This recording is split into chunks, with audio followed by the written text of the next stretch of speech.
Are you sick of watching life pass you by while others seem to move ahead with purpose and power? Are you sick of falling asleep with anxiety in your chest and confusion in your mind, wondering why, no matter how hard you try, success remains just out of reach? Are you sick of promising yourself tomorrow will be different, only to wake up the same? Are you sick of the excuses, sick of the doubt, sick of waiting for someone else to tell you you're ready? Good, because this moment, this night, is your turning point. From this night forward, you will not sleep like an ordinary man. You will sleep like a man who knows the truth. Your mind does not go to sleep when your body does. Your mind is active, always. Even now, as you listen, it is either shaping your destiny or sealing your defeat. There is no pause, no idle, no neutral ground. Your subconscious is always at work. The only question is, what orders are you giving it? You will not stumble into greatness by accident. You will not wake up confident, successful, and disciplined just because you wish for it. No man in history ever has. And yet most men live as if their thoughts are casual things, harmless, wandering, unimportant. But I say to you now, with all the force of experience and spiritual law, thought is power, thought is instruction, thought is the cause of every result, and thought never sleeps. When the body lies still, when the eyes close and the breath slows, your subconscious steps forward. It listens to everything you have planted during the day. And if you have planted nothing but noise, confusion, fear, or doubt, it will grow exactly that. You will become what you permit. You will rise or fall by what you have spoken in silence. So tonight we reverse that pattern. Tonight we plant on purpose. Tonight you will feed your mind like a master, not a drifter. This is not a game. This is not entertainment. This is the process by which men build empires, forge unshakable confidence, and become instruments of definite power in a world full of confusion. You are not here to be entertained. You are here to be transformed, and this transformation will not come by accident or in a single night. It will come by repetition, daily, nightly, unwavering repetition of thought, belief, and command. Just as water smooths stone through endless persistence, so too will your new thoughts carve out the man you have chosen to become. Every night you will listen. Every night you will repeat. Every night you will plant, and in the daylight you will walk taller. You will speak with clarity. You will act with direction, because your mind will no longer be an echo of fear, but a voice of authority. I will guide you through every part of the process. You will learn how to give commands to your subconscious. You will learn how to shape your identity while you sleep. You will learn how to replace fear with faith and confusion with order. You will learn to repeat the truths that build destiny. These next hours are not passive. They are not casual. They are sacred. As you lie back and absorb these teachings, your mind will absorb what your will affirms. Your voice will become your compass, and your belief will become your bridge from this moment to your ideal life. You are not just listening to a voice. You are listening to the future version of yourself who already knows success. You are listening to the identity that is waiting to be built. You are listening to a man who does not hope, he decides. So expect no miracles tonight. Expect instruction. Expect a new mental order. Expect a new voice in your own soul, a voice that says, I am the master of my fate. I demand of myself the highest standard. I feed my mind with power, faith, and certainty. I rise, I act, I persist, I do not turn back. Let this be the beginning of the end of doubt. Let this be the end of fear. Let this be the death of indecision and the birth of your definite purpose. Tonight you become the gardener of your own mind, and I will walk beside you, and let us begin. The subconscious mind never sleeps. It does not close its ears when you do. It does not rest when your eyes shut. Long after your body has sunk into stillness, your mind continues to take instruction. It listens. It absorbs. It executes, silently, obediently, and without pause. Every man is giving orders, whether he knows it or not. He may not speak aloud, but his dominant thoughts speak for him. They whisper fear. They repeat doubt. They replay failure like a broken phonograph hour after hour until the mind accepts these patterns as reality and begins to build a life around them. You are never inactive. You are never not becoming something. Every thought permitted is a brick. Every emotion repeated is a blueprint. Every image you hold with feeling becomes form. This is not theory. This is law. And the law does not care if you know it exists. It will still build your future in its image. Understand this: the hours of sleep are the richest soil for mental planting. You have no resistance, no logic to block you, no environment to distract you, only suggestion, pure raw suggestion. And that suggestion, if repeated with faith, will shape the iron of your character and the gold of your results. Most men use this time to rehearse disaster. They fall asleep thinking of their failures, their debts, their regrets. They imagine worst-case scenarios. They reanimate arguments. They allow television, gossip, worry, or fatigue to pour weeds into the garden of their mind. And they wonder why they wake up no stronger than they slept. But you will do the opposite. You will take command. You will not allow the night to drift by uncontrolled. You will use these sacred hours to instruct your subconscious with purpose. You will give it clear, repeated, definite orders, spoken with emotion, reinforced with belief, and repeated until they are carved into your very identity. Henry Ford did not dream of failure before bed. He visualized entire assembly systems running efficiently before they were even invented. He imagined cars produced so cheaply that every man could own one. And he became what he believed, not because he hoped, but because he repeated it so often that his mind could not conceive otherwise. Thomas Edison did not fall asleep in fear. He often drifted into unconsciousness on his workbench, focused so intensely on solving problems that the solutions would arrive in the night. He gave orders before he slept, and those orders bore fruit. He believed success would come, and so it did, because he told his subconscious so. You will now begin to use the same law, and you will begin now, this very night, not with hope, not with doubt, but with calm authority and spiritual certainty. Speak to your subconscious as a general addresses his troops, as a king addresses his people, as a master addresses his servant. Say to yourself, I am the type of person who directs his mind. While I sleep, my future is forming. I feed my subconscious with faith, order, and belief. My rest is sacred. My rest is instruction. Let these words echo. Let them settle. Let them become the new rhythm of your internal voice. Do not speak them casually. Speak them with feeling. Speak them as if your future depends on it, because it does. Your subconscious is a receiver. It does not argue. It does not resist. It accepts what is repeated with emotion. It hears belief, it hears faith, and it obeys with divine exactness. This is why your results are never an accident. They are always a reflection of your dominant inner speech. The world has trained you to think passively. It has taught you that circumstances shape your life. But I tell you now, the truth is the opposite. Circumstance is the effect. Thought is the cause. And the cause is always under your command once you know how to give the order. What you attract is not what you want. It is what you believe, what you repeat, what you emotionally hold in the theater of your mind when no one else is watching. And it is this internal process that must now become conscious, disciplined, and definite. As you lie down tonight, I will instruct you to give yourself to this process with all your mental power. See your definite chief aim as already complete. Speak the attributes of your ideal self. Visualize the version of you who already commands wealth, health, order, confidence, and peace. Do not wait for it to feel real. Repeat until it becomes real. The man who waits for feeling before he acts is a drifter.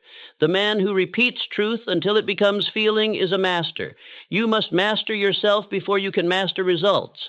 And you must master thought before you can master self. Do not worry if it feels unfamiliar. All success is unfamiliar at first. You are building a new pattern.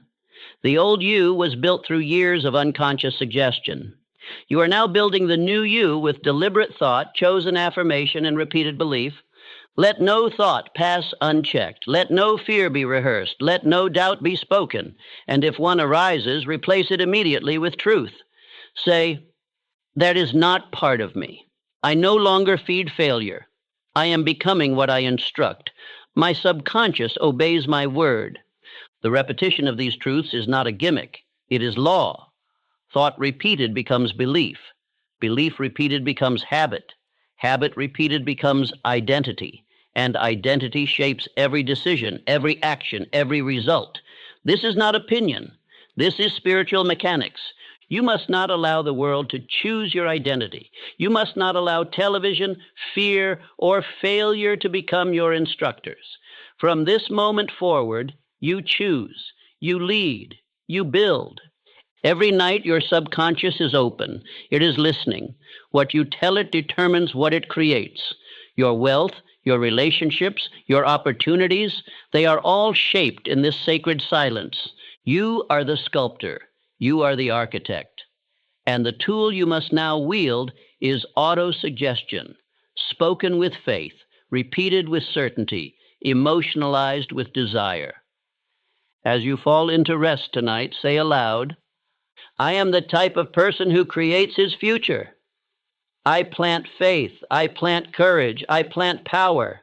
My subconscious is a servant of my will. Every night I grow stronger. Every night I become more definite. Let these words become the lullaby of greatness. Let them become the new rhythm of your thought. Let them echo long after the voice fades, because while the voice may stop, your mind does not. The old world ends tonight. The new self begins now.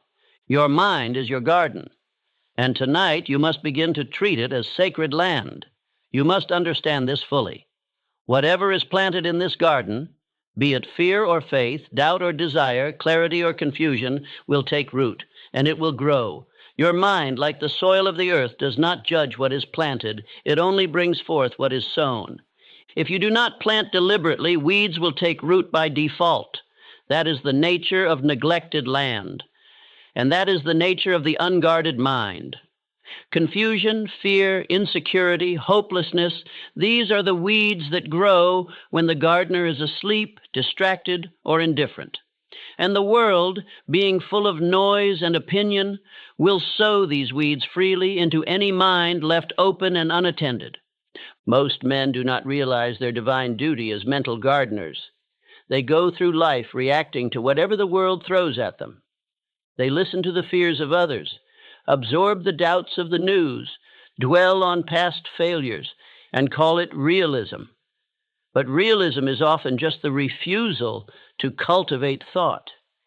It is the language of mental laziness, and it breeds mediocrity. You are not here to live like that. You are not here to let others decide the crop of your life. From this moment forward, you must take back the tools of the gardener, the trowel of conscious suggestion, the water of repetition, and the sunlight of faith. You must dig up every root of fear. You must pull out every vine of hesitation. You must till the soil of your subconscious until it is ready to receive only what you have chosen to grow. Tonight, I ask you to walk through the garden of your mind. Close your eyes and see it. What is growing there? What images have you allowed to flourish? What beliefs have you tolerated that do not serve you? What stories have you repeated so many times that they now grow like trees, unchallenged? Now see yourself walking through that space with authority, with fire in your spirit. Begin to remove what does not belong. Uproot every phrase that starts with I can't. Burn every belief that was planted by those who gave up on their own dreams. Tear out the shame, the hesitation, the excuses, and the false identities. You are not the man others told you to be. You are who you decide to be. Once the ground is cleared, you must begin to plant. You must sow thoughts of strength, clarity, power, discipline, faith, and purpose. You must plant the belief that you are becoming the man who acts, the man who follows through, the man who does not drift, does not doubt, and does not quit. You must plant these truths night after night until they grow so large they crowd out all lesser thought. And how do you plant? You plant by repetition. You plant by affirmation. You plant by feeling. Speak these words aloud tonight with calm force and unwavering belief. I choose what thoughts grow in my mind. I am the gardener of destiny. I am the type of person who plants only what strengthens me. Every night, I cultivate the character I wish to become. These are not empty lines, these are seeds. And if you plant them now, if you return to them each night, they will grow. They will shape your language, your posture, your habits, your discipline, your boldness, your endurance, your success.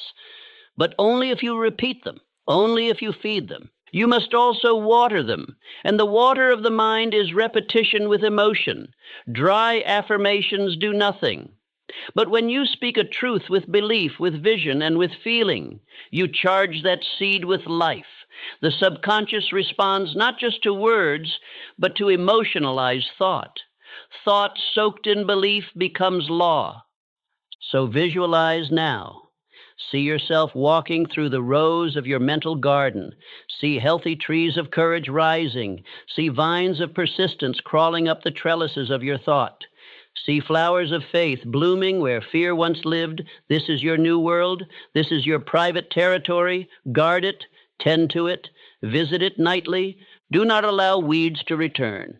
If you catch yourself replaying failure, remove it. If you hear the voice of criticism, silence it. If fear tries to return, declare out loud, fear has no root here. This soil is sacred. It grows only power. I am no longer the man who tolerates weakness. Every seed I plant is worthy of harvest. This is not poetic talk. This is law. What you plant, you will harvest. And the harvest will come not by chance, but by cause. Do not expect tomorrow to look different if tonight you plant the same thoughts that built yesterday. You must become disciplined in your mental gardening. Every night must be a ritual, not a vague wishing, but a deliberate act of mental cultivation. This is your greatest work, more important than any meeting, any strategy, any opportunity, because all opportunity is filtered through your identity. And identity is built in the silence of repeated thought. The man who masters this becomes unstoppable. He walks into rooms with calm power. He speaks with certainty. He makes decisions swiftly. He persists with endurance, not because he is lucky, but because he has tended his mind like a sacred field and it bears the fruit of order. You must not leave this to chance.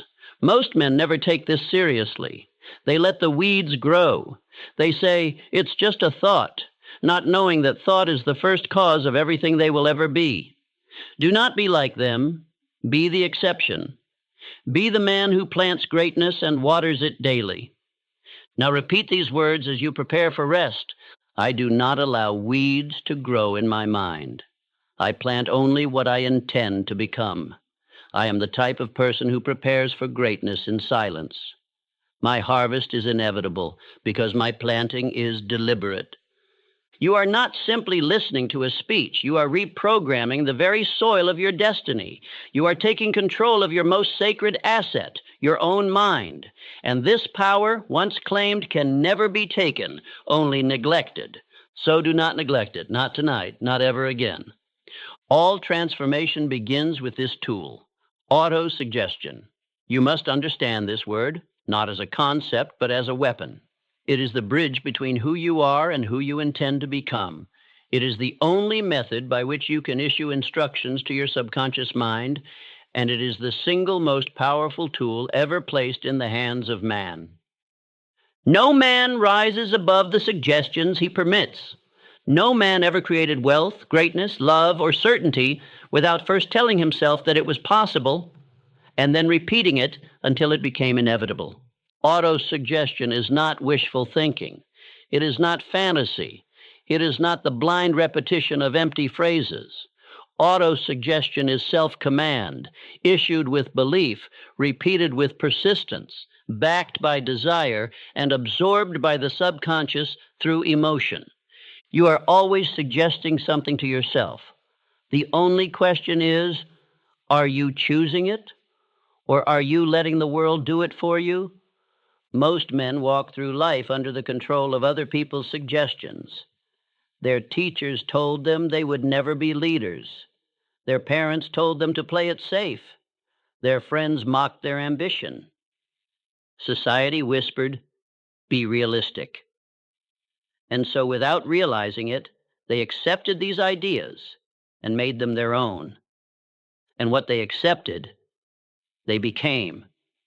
But you will not live by suggestion from the outside. You will live by instruction from within. You will speak words not of fear, but of faith, not of limitation, but of power. And you will repeat those words until your mind has no choice but to obey. Let me make this clear. Repetition is the key to mastery. Repetition is how the subconscious mind learns. It is how new beliefs are installed. It is how confidence is built. It is how desire becomes belief and belief becomes action. And it is how you will rewire your very identity. Henry Ford was not the smartest man in the room. He was not the wealthiest man to start, but he was the most definite. He suggested to himself, day and night, that he could build a car affordable to every man. And he repeated that belief until it shaped his reality.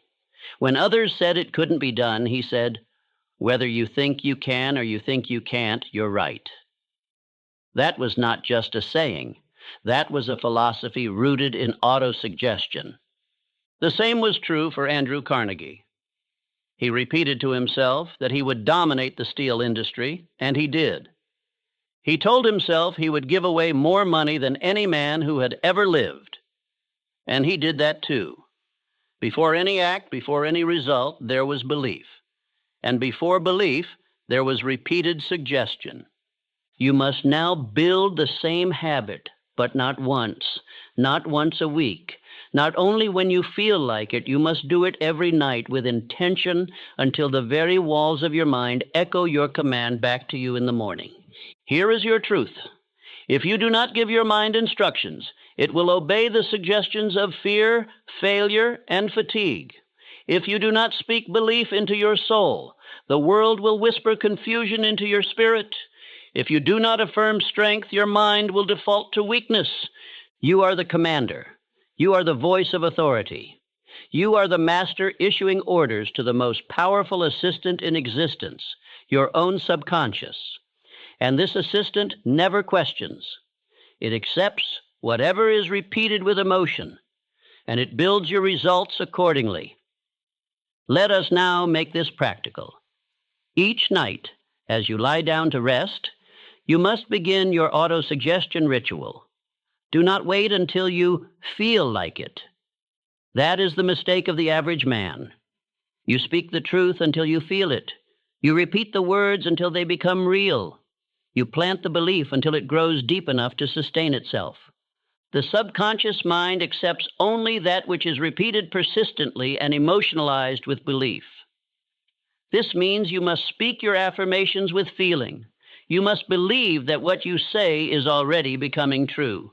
You must speak not as a beggar hoping for change, but as a king declaring what shall be. Here is your nightly command. I am the type of person who reprograms himself nightly. I use repetition to build identity.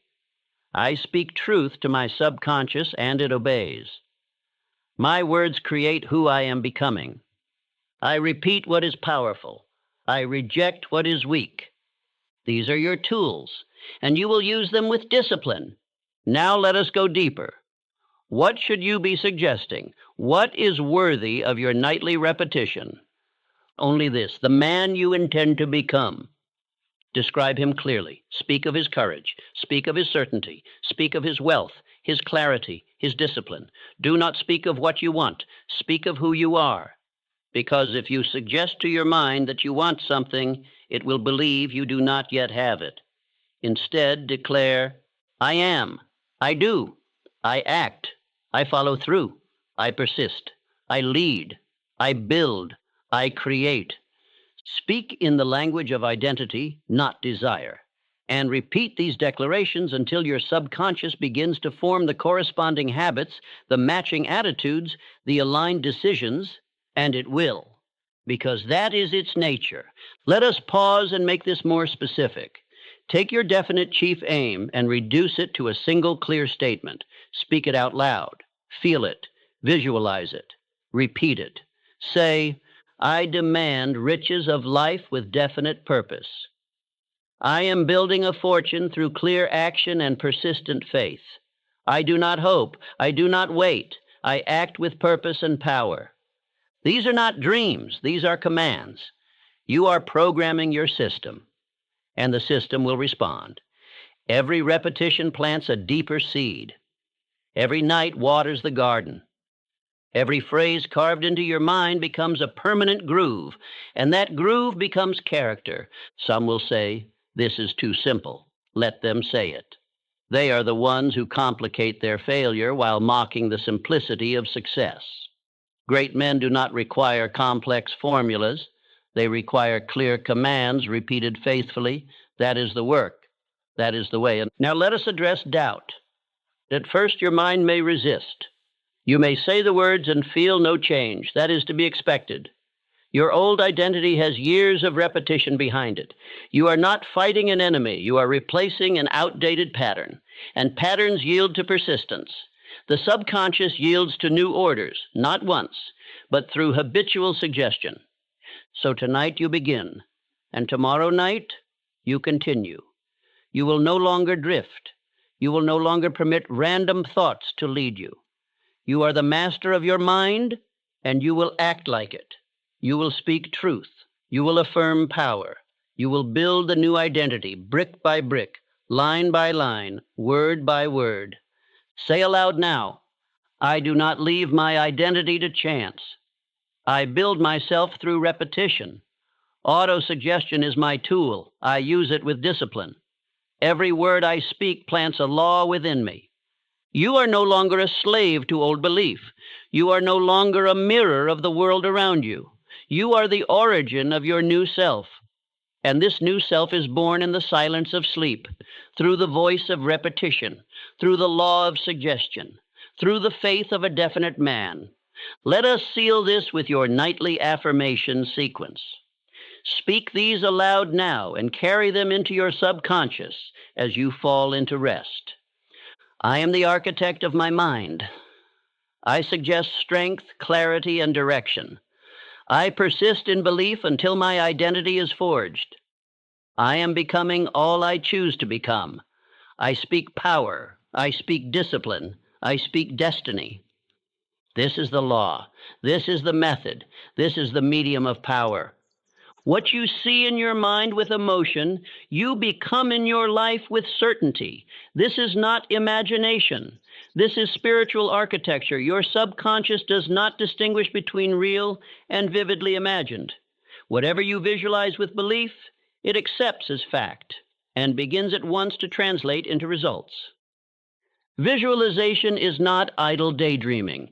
Visualization is instruction. It is rehearsal. It is blueprinting your inner world so the outer world must conform.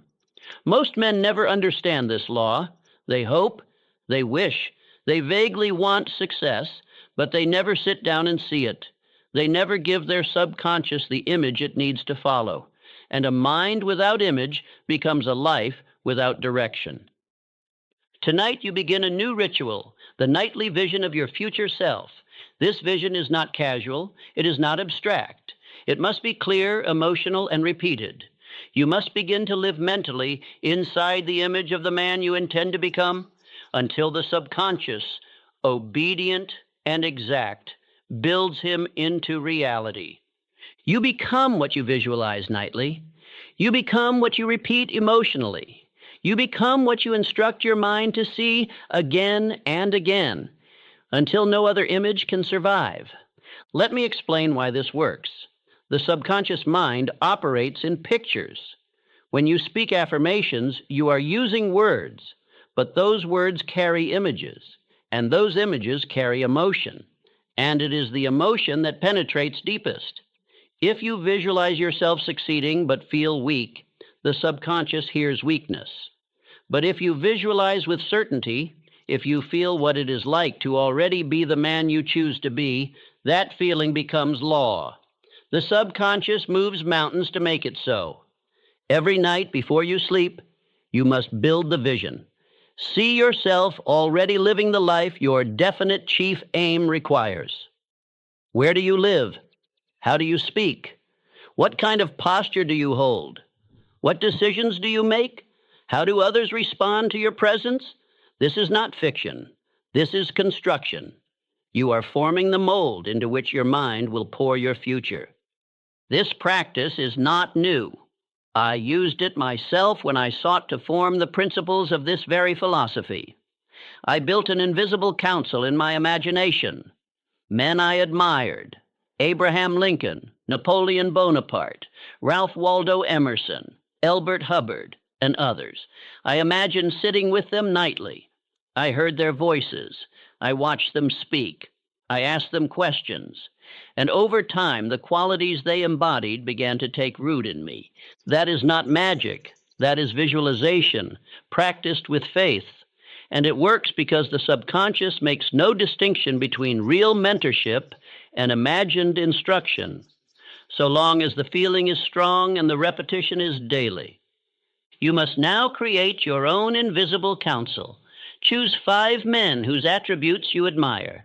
They may be historical, personal, or symbolic. Choose one for courage, one for clarity, one for vision, one for calm, one for wealth. Give them names. See them seated at your table. Imagine their faces, hear their voices. And every night before rest, enter the chamber of your own mind and sit among them. Let them advise you. Let them affirm you. Let their strength become your standard. This practice will feel unusual at first. That is because you have never been taught to use your imagination as a tool of discipline. Most use it for worry, for fantasy, for regret. But the disciplined man uses imagination to program his future. And you must do the same. Now begin this exercise with me. Close your eyes. See the room. See the table. See your counsel seated with you.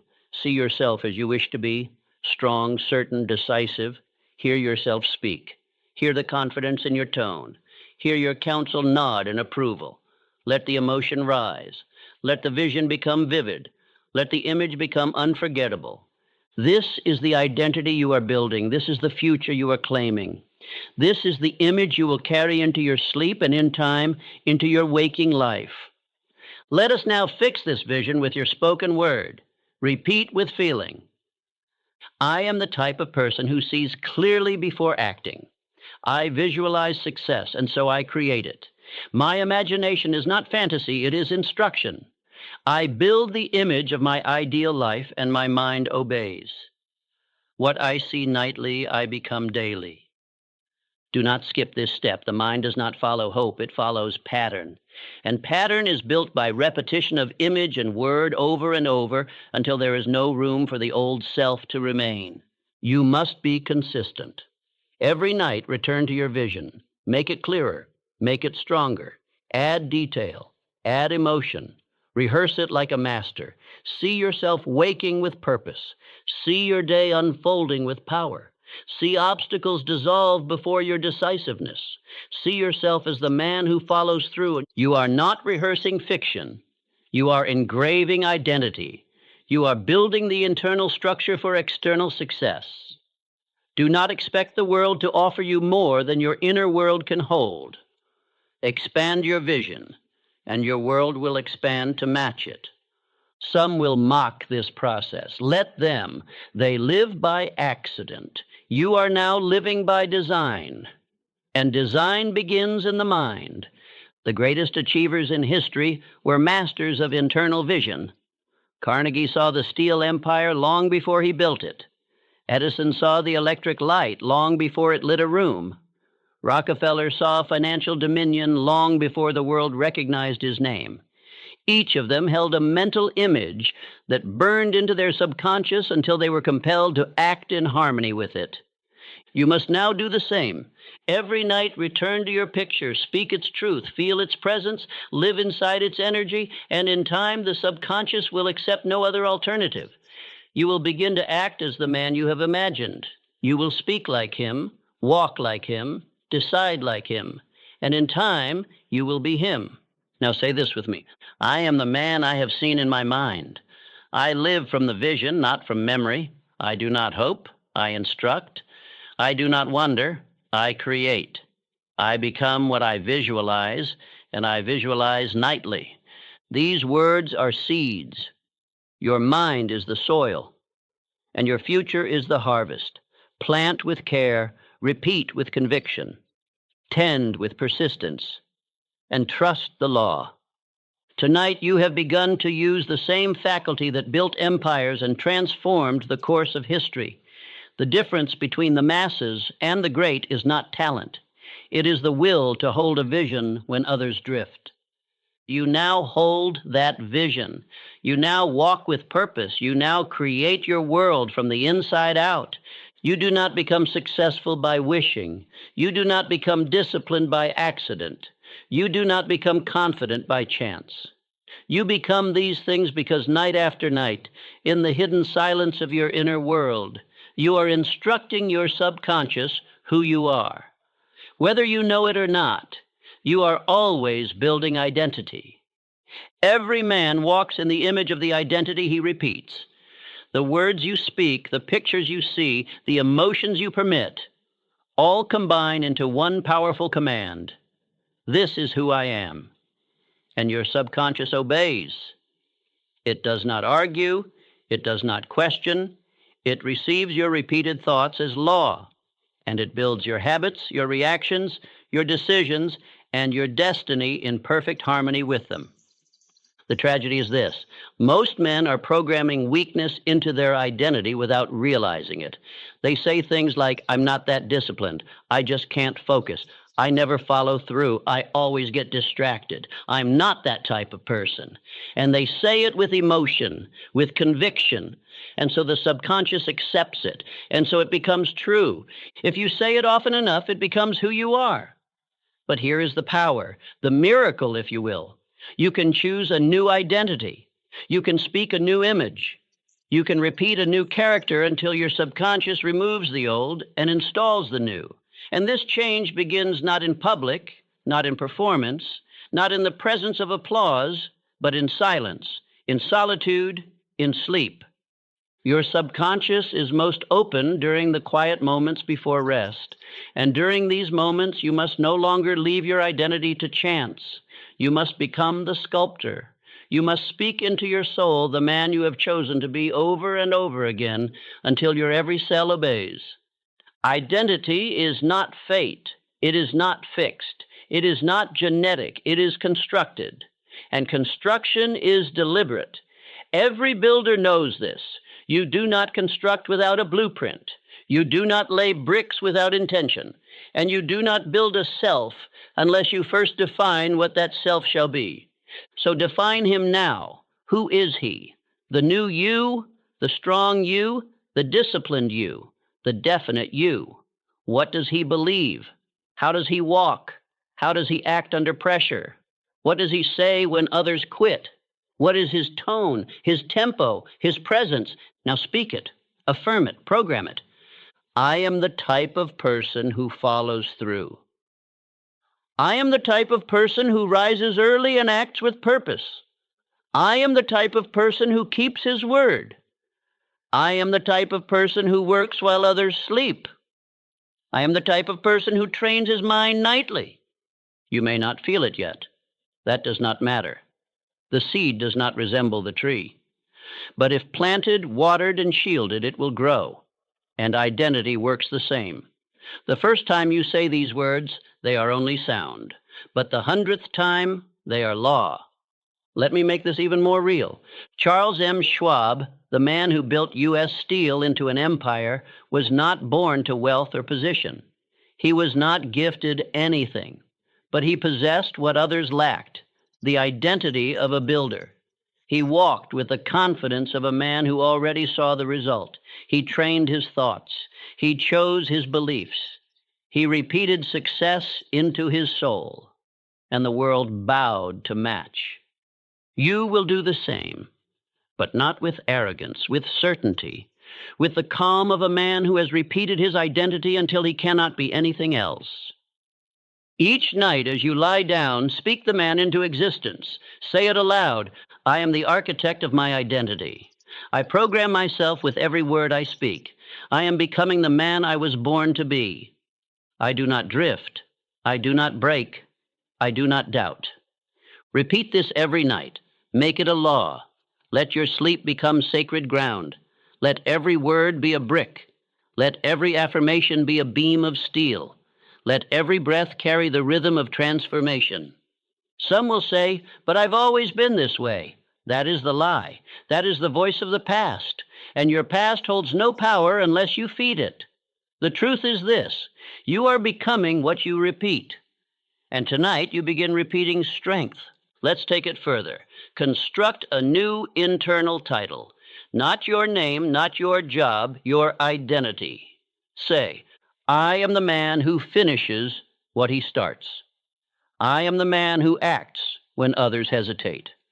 I am the man who lives with discipline and moves with power. I am the man who becomes more definite every night. Speak it until it becomes normal, and then keep speaking it, because the subconscious does not respond to enthusiasm. It responds to consistency. It says, he has spoken this 10 nights in a row. It must be real. And once it believes, it will instruct every nerve, every instinct, every habit to act accordingly. This is identity transmutation. This is not motivation. This is construction. This is the same process by which every great man remade himself. Not in public, but in private. Not through events, but through decisions. Not through chance, but through nightly programming of the self. Do not neglect this process. Do not skip a night. Do not allow laziness to interrupt your construction. You are not repeating words. You are repeating identity, and identity is destiny. Repeat now, slowly with feeling. Every night, I program my identity. Every night, I build the man I am becoming. I am not who I was. I am who I repeat I am. I am the type of person who leads himself with power. The new identity is forming, and I do not break the chain. Say this again. Commit it to memory. Let these be the final words you speak before sleep. Each night I instruct the man I become. Fear is not a mystery. Fear is not a monster. Fear is a habit, a mental pattern rehearsed, a suggestion accepted.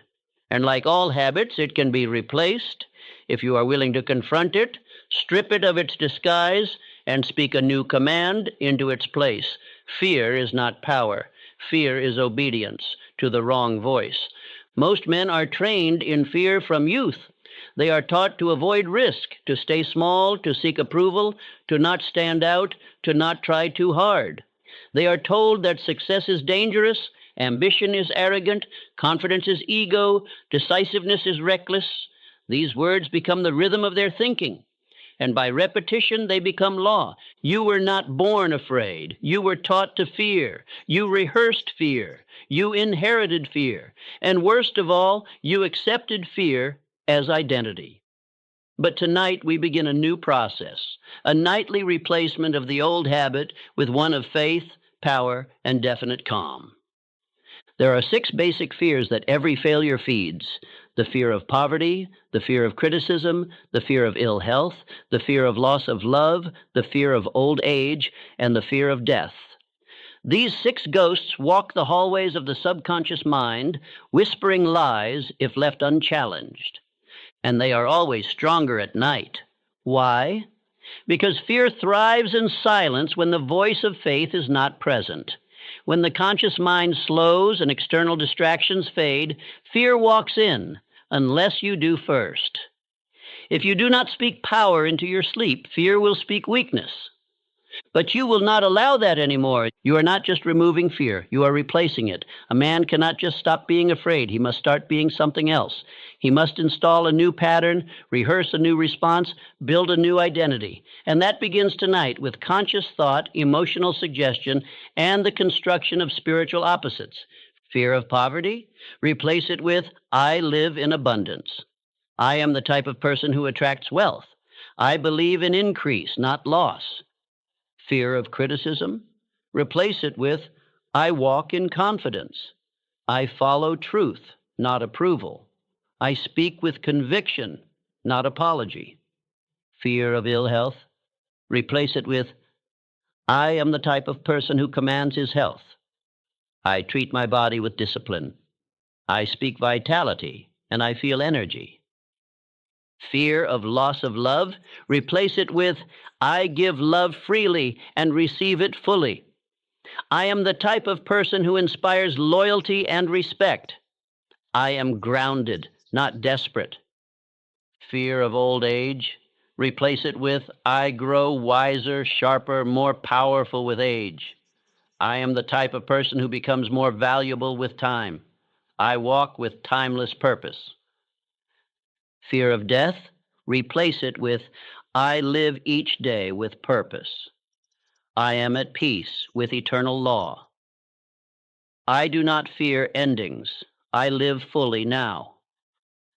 These are not just affirmations. These are spiritual swords. These are new habits in the making.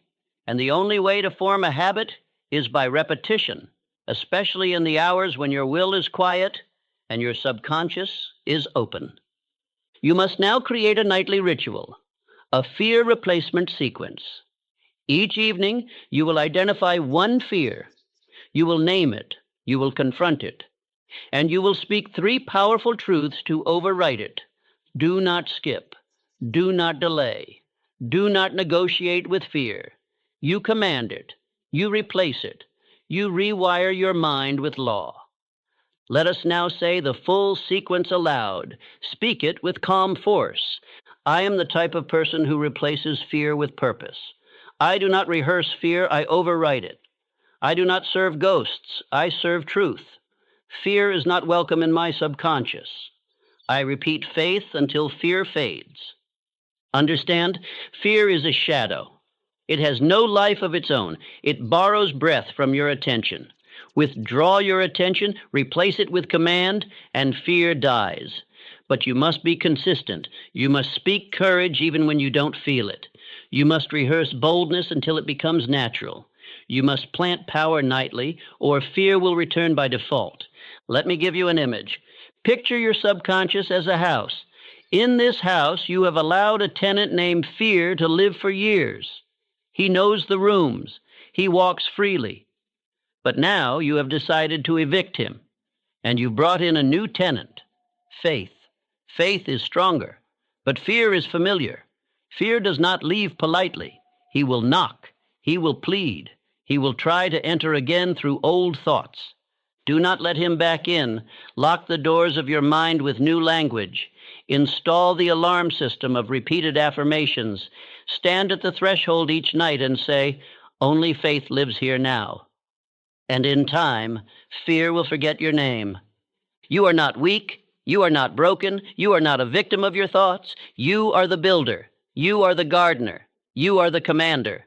And you are now installing a new mental operating system, one where fear is replaced with spiritual certainty.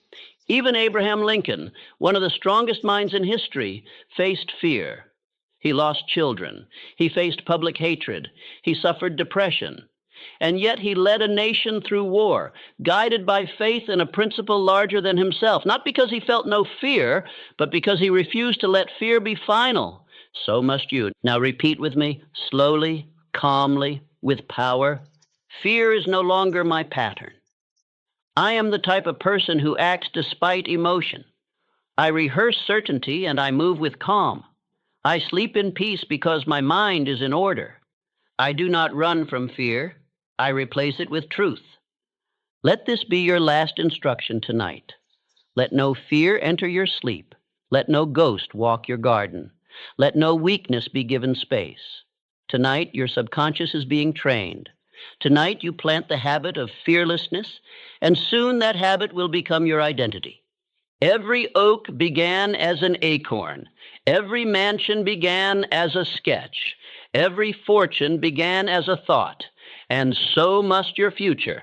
Thought is the first cause. Thought is the spiritual seed from which all material results grow. What you now experience in your outer life is nothing more than the harvest of thoughts you once planted, knowingly or unknowingly. You must understand this deeply. Your mind is a spiritual field. You are planting something into it every day. The only question is what? Are you planting order or disorder, strength or weakness, faith or fear? Most men are careless with thought. They allow anything to grow, and so they are shocked by the weeds that rise. But there is no mystery here. There is only law. You cannot plant defeat and harvest victory. You cannot plant passivity and reap confidence. You cannot plant confusion and expect clarity. The law of mental agriculture is strict, exact, and unforgiving to those who neglect it, but it is generous beyond measure to the man who obeys it. Let us go back to the root. All achievement begins in the mind. Before Rockefeller ever held his first dollar, he had planted the image of vast wealth. As a poor child, he imagined money moving in waves toward him. He told himself even then that he would control industries. He rehearsed the power of generosity. And when the world gave him nothing, he gave himself a fortune, first in thought, then in form. That is how it works. The outer must mirror the inner. It has no choice. Your reality is nothing more than the organized reflection of your repeated beliefs. This is why I tell you, guard your thoughts like treasure. If thought is the seed, then your attention is the hand that plants. Your repetition is the water. Your emotion is the sun. And your subconscious is the soil. Let us be clear. This is spiritual science, not guesswork, not superstition. Every man who built greatness obeyed this law, whether he knew its name or not. And now you know it, and you must obey it. Start now. Become a man who plants deliberately, who thinks intentionally, who speaks as one sowing his future. Eliminate the language of failure. Remove every phrase that begins with I can't, I hope, or maybe someday. These are seeds of weakness. These are weeds in disguise. Do not let them touch your garden. Replace them. Replant. Speak what you choose to harvest, and speak it often. Say now, I am the type of person who chooses his thoughts. I plant faith, persistence, and clarity. I no longer plant fear. I uproot it. My thoughts are seeds of strength. I expect a great harvest because I have planted great belief. Each night before sleep, review the field of your mind. What thoughts have you allowed today? What images have you rehearsed? What emotions have you encouraged? If you do not like the answers, do not panic. Simply replant. The beauty of thought is that it obeys instantly. The moment you choose a new one and repeat it, the soil receives it. The moment you speak belief, the old weed begins to wither. The moment you affirm a new truth, the process begins, but you must persist. The farmer does not plant once and expect fruit tomorrow. He waters, he returns, he protects. So must you. Speak your affirmations nightly. Visualize the harvest. Repeat the truth. Do not waver. The fruit will come. Let us speak more truths now. Let us plant power. I am the type of person who speaks only what I wish to become. I do not permit random thoughts to rule me. I plant on purpose. I think with precision. My mind is sacred soil, and I treat it with honor. Everything I harvest tomorrow, I am planting tonight. Let me give you an image. Imagine a man who owns a plot of perfect fertile land. The soil is rich. Anything planted will grow, good or bad. But the man is lazy. He throws scraps, weeds, and poison into the dirt. He allows strangers to toss in garbage. He lets wind and animals carry in decay. And when he sees his land overrun with rot, he weeps and curses the soil. That man is the common thinker, and you must not live as he lives. You must be the master cultivator. You must rise with purpose and plant with intention. You must say, "This land is mine, my mind is mine, and I will grow only what builds my life." That is the voice of mastery, and that is now your voice. Let us fix this deeper with repetition. Say, "I am not careless with thought. I do not allow others to plant in my mind. I plant with faith and water with repetition. My thinking is not passive, it is productive. I think like a builder. I plant like a master." Understand this. Even your self-talk is seed. When you speak, your subconscious listens. When you complain, it takes orders. When you affirm, it builds. When you visualize, it shapes. Your results are not random. They are grown. And you are the grower. No more excuses, no more hoping, no more wondering. You are the farmer. You are the cause. You are the planter of destiny. And every night, your field lies open. And now, you will plant like a king. Indecision is the slow death of all dreams. It is the silent killer of destiny. It is the cause of broken potential, abandoned plans, and men who live beneath their power. Nothing destroys ambition faster than hesitation, and nothing restores power faster than a single bold decision followed by consistent action. You must train yourself to become a man who decides, who moves, who does not pause and circle the same thought for weeks, months, years. A man who decides builds momentum. A man who delays surrenders his will, and no man can command his subconscious while doubting himself. Decision is not a moment. It is a habit. It is the muscle of the mind. And like all muscles, it grows through use. Each night, as you prepare for rest, you must practice decisiveness in thought. You must say to your subconscious, "This is what I want. This is who I am. This is what I will do." No more vague intentions. No more emotional flip-flopping. No more pretending you need more time. Time is not your answer. Decision is. You do not need more certainty. You need more commitment. And that begins now in silence with a firm mental command. Andrew Carnegie once said to me, "There is one thing that separates the great from the average. It is their ability to make a decision and stand by it." He demanded that I choose between hesitation and definiteness. He said, "Decide now, not tomorrow. Decide fully, not weakly."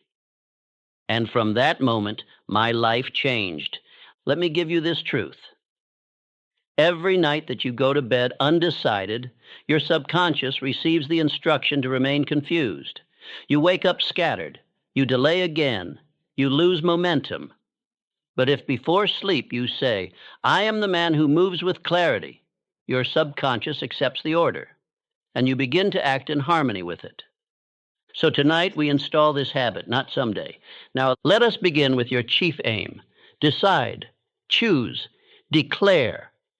If you cannot yet act on it fully, speak it anyway, because the decision comes before the evidence. The mind responds to repetition of belief, not delay for proof. Say, "I have made my decision. I do not revisit doubt. I am the type of person who decides swiftly and stands firm. Each decision I make increases my power." This is not theory. This is spiritual law. The subconscious mind must be told what to believe. It will follow the strongest, most repeated command. And decision is the language of power. Repetition is the mechanism of belief. Emotion is the fuel. And together they form a permanent habit. You must speak decisiveness into your spirit every night, even in small matters. Choose how you will begin tomorrow. Choose what thoughts you will permit. Choose what emotions you will reject. Do not leave these to chance. Practice decision in the dark so you move with power in the light. The man who cannot decide lives in mental paralysis. He overthinks. He rewrites the plan. He hesitates when boldness is required. And in that state, the subconscious receives only confusion. No clarity, no instruction, no power. And so it does nothing. Or worse, it follows the world. But the man who decides, he becomes dangerous. He wakes with purpose. He speaks with conviction. He walks into the day already knowing how he will move, and he wins. Not because he always gets it right, but because he always moves forward. That is the key. Movement, action, progress. You do not need perfect plans. You need definite action. And if you act from decision, even your errors will become fuel for greatness. Let us install this pattern now. Say with me, I am the type of person who finishes what he starts. I am the type of person who does not delay. I am the type of person who decides without apology. I am the type of person who commits and persists. Repetition forms habit. Habit forms identity. Identity forms destiny. And the identity of a decision maker is formed by nightly affirmations and visualized follow-through. Tonight, visualize yourself making a difficult decision. Feel the pressure. Hear the voices of doubt. Now watch yourself choose anyway. You do not flinch. You do not wait. You act. You commit. You speak. You move. You lead. Now see the result. Watch how everything begins to respond. Your world changes because your energy has changed. Your posture is firmer. Your voice is clearer. Your actions are faster. Why? Because the man who decides becomes magnetic. Indecision repels opportunity. Decision attracts it. The man who cannot choose sends a signal of weakness. But the man who commits, he emits strength. And the world answers with alignment. Let us anchor this deeper. Say aloud, indecision is not welcome in my life. I do not rehearse options. I act on what I choose. Every night I reinforce my commitment to purpose. My decisions shape my character, and my character shapes my fate. Do not underestimate this. Each small act of decisiveness becomes a brick in the structure of mental dominance, and each hesitation becomes a crack. You are not fragile. You are not confused. You are not a man who second-guesses himself into failure. You are a builder, a decider, a leader, a man of mental certainty. From this night forward, you will no longer drift. You will no longer say, I don't know. You will speak clearly. You will act with urgency. You will think in a straight line. And you will be a man others follow, not because of luck, but because of decision. Now repeat. I decide, I act, I move. I am not confused, I am clear. I am not hesitant, I am bold. I do not delay, I execute. Desire is the spark. Decision is the ignition. But persistence is the fire that cannot be put out. Without persistence, all dreams remain invisible. All plans remain on paper. All potential remains locked in the mind of a man who could, but never did. Persistence is not emotion. Persistence is not motivation. Persistence is the daily return to your purpose when no one claps, no one cheers, and no visible result rewards you.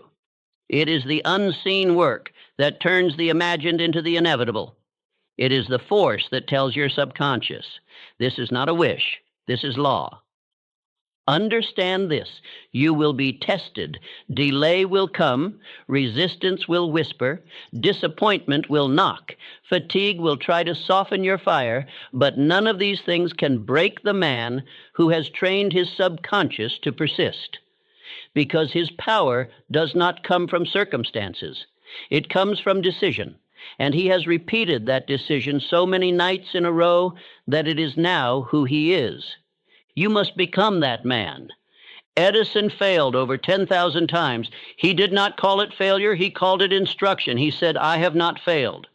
I have just found 10,000 ways that will not work. That is persistence. That is identity. That is a man who trained his mind through repetition to expect the invisible to become real. Ford was mocked. Carnegie was doubted. Lincoln was defeated time and again. But they returned to the vision. They returned to the plan. They returned to the work, not because it was easy, because it was non-negotiable. And that is how you must train your mind, to return, to repeat, to replant, to keep pressing when nothing moves, because persistence rewires the subconscious. Each act tells your inner world, this is real. And once the subconscious accepts that, Your entire being begins to operate in harmony with your aim. Tonight you must repeat to yourself, not softly, but with strength, I am the type of person who persists until he succeeds. I do not give up. I do not slow down. I do not disappear. I return daily. I return nightly. I return always. I am relentless. I am certain. I am unwavering. These words are not decoration. They are fuel, and you must speak them into the fire of your soul until they no longer sound like affirmation, but like truth. Let us now speak about time. Most men measure progress by how quickly they see results, but the master builder understands that delay is part of the process. You cannot reap in the same season you sow. If you plant wealth tonight and dig it up tomorrow to check the roots, you have killed the process. Faith is needed, yes, but even faith must be accompanied by persistence. So when the days are quiet, persist. When others forget their goals, persist. When the old habits knock on your door, persist. When your mind says, maybe I'm not cut out for this, say, I persist until I succeed. The subconscious does not respect the man who gives up, but it builds monuments for the one who keeps showing up. Let us now practice the ritual of mental return. This is your nightly reinforcement of action. You will say this every night until it becomes your spine. No matter how I feel, I return. No matter what I see, I act. No matter how long it takes, I endure. My mind is trained to persist. Now visualize. See yourself building a wall.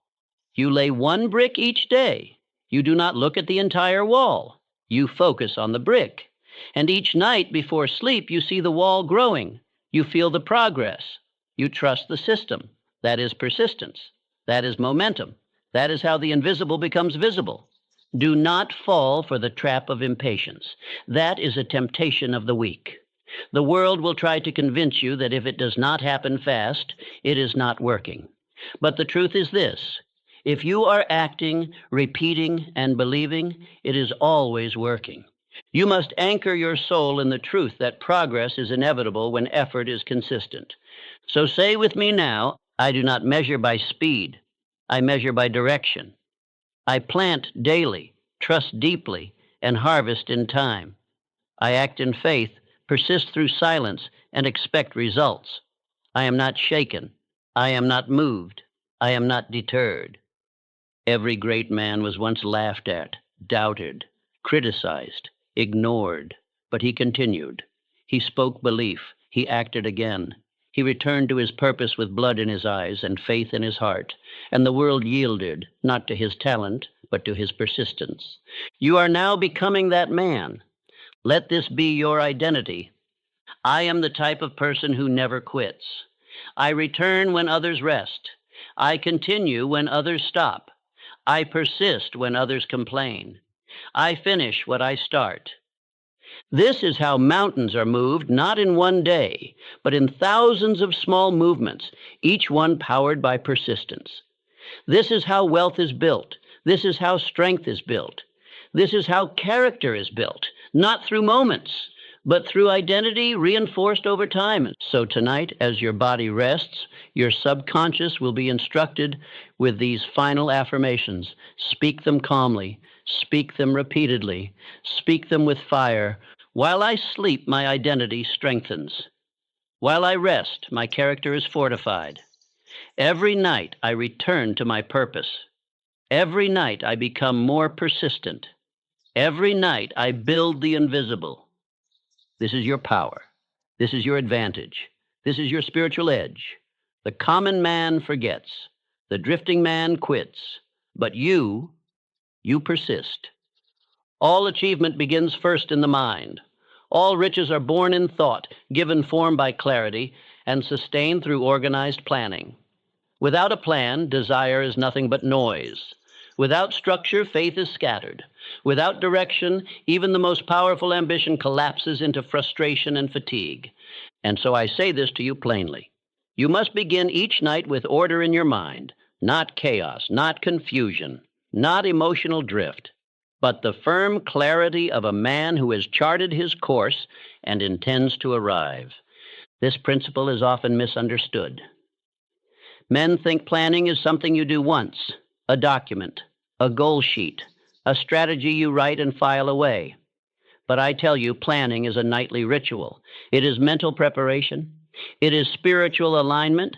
It is the architect sitting with the blueprint every evening and saying, let me see clearly, let me move deliberately, let me build precisely. Most men live reactively. They wait to see what the day brings. They stumble into tasks. They respond to others. And they wonder why their dreams grow no closer. But the man of success plants his actions the night before. He visualizes his day. He sees it unfold. He orders it. And in the morning, he executes what was already rehearsed. You must now become that man. You must end each day not with random thought, but with mental architecture.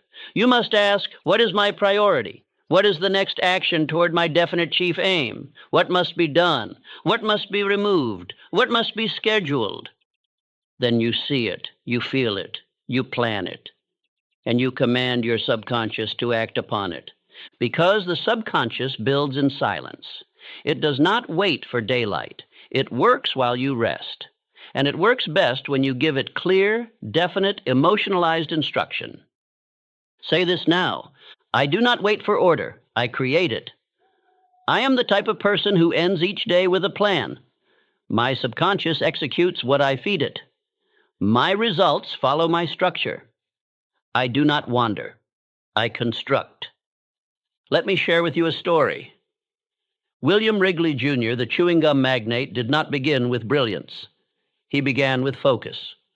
While others scattered their efforts across many ventures, he chose one idea: make gum. Sell it better than anyone. And he created a simple, organized plan to market it persistently, everywhere, always. The world mocked it. They said, it's just gum. But he said, it's my purpose. And he planned with such consistency, night after night, campaign after campaign, that the world had no choice but to respond. That is what organized planning does. It forces the invisible to take shape. It turns vague ambition into specific direction. It tells the subconscious, here is the path. Now make all thoughts, instincts, decisions, and habits serve this direction.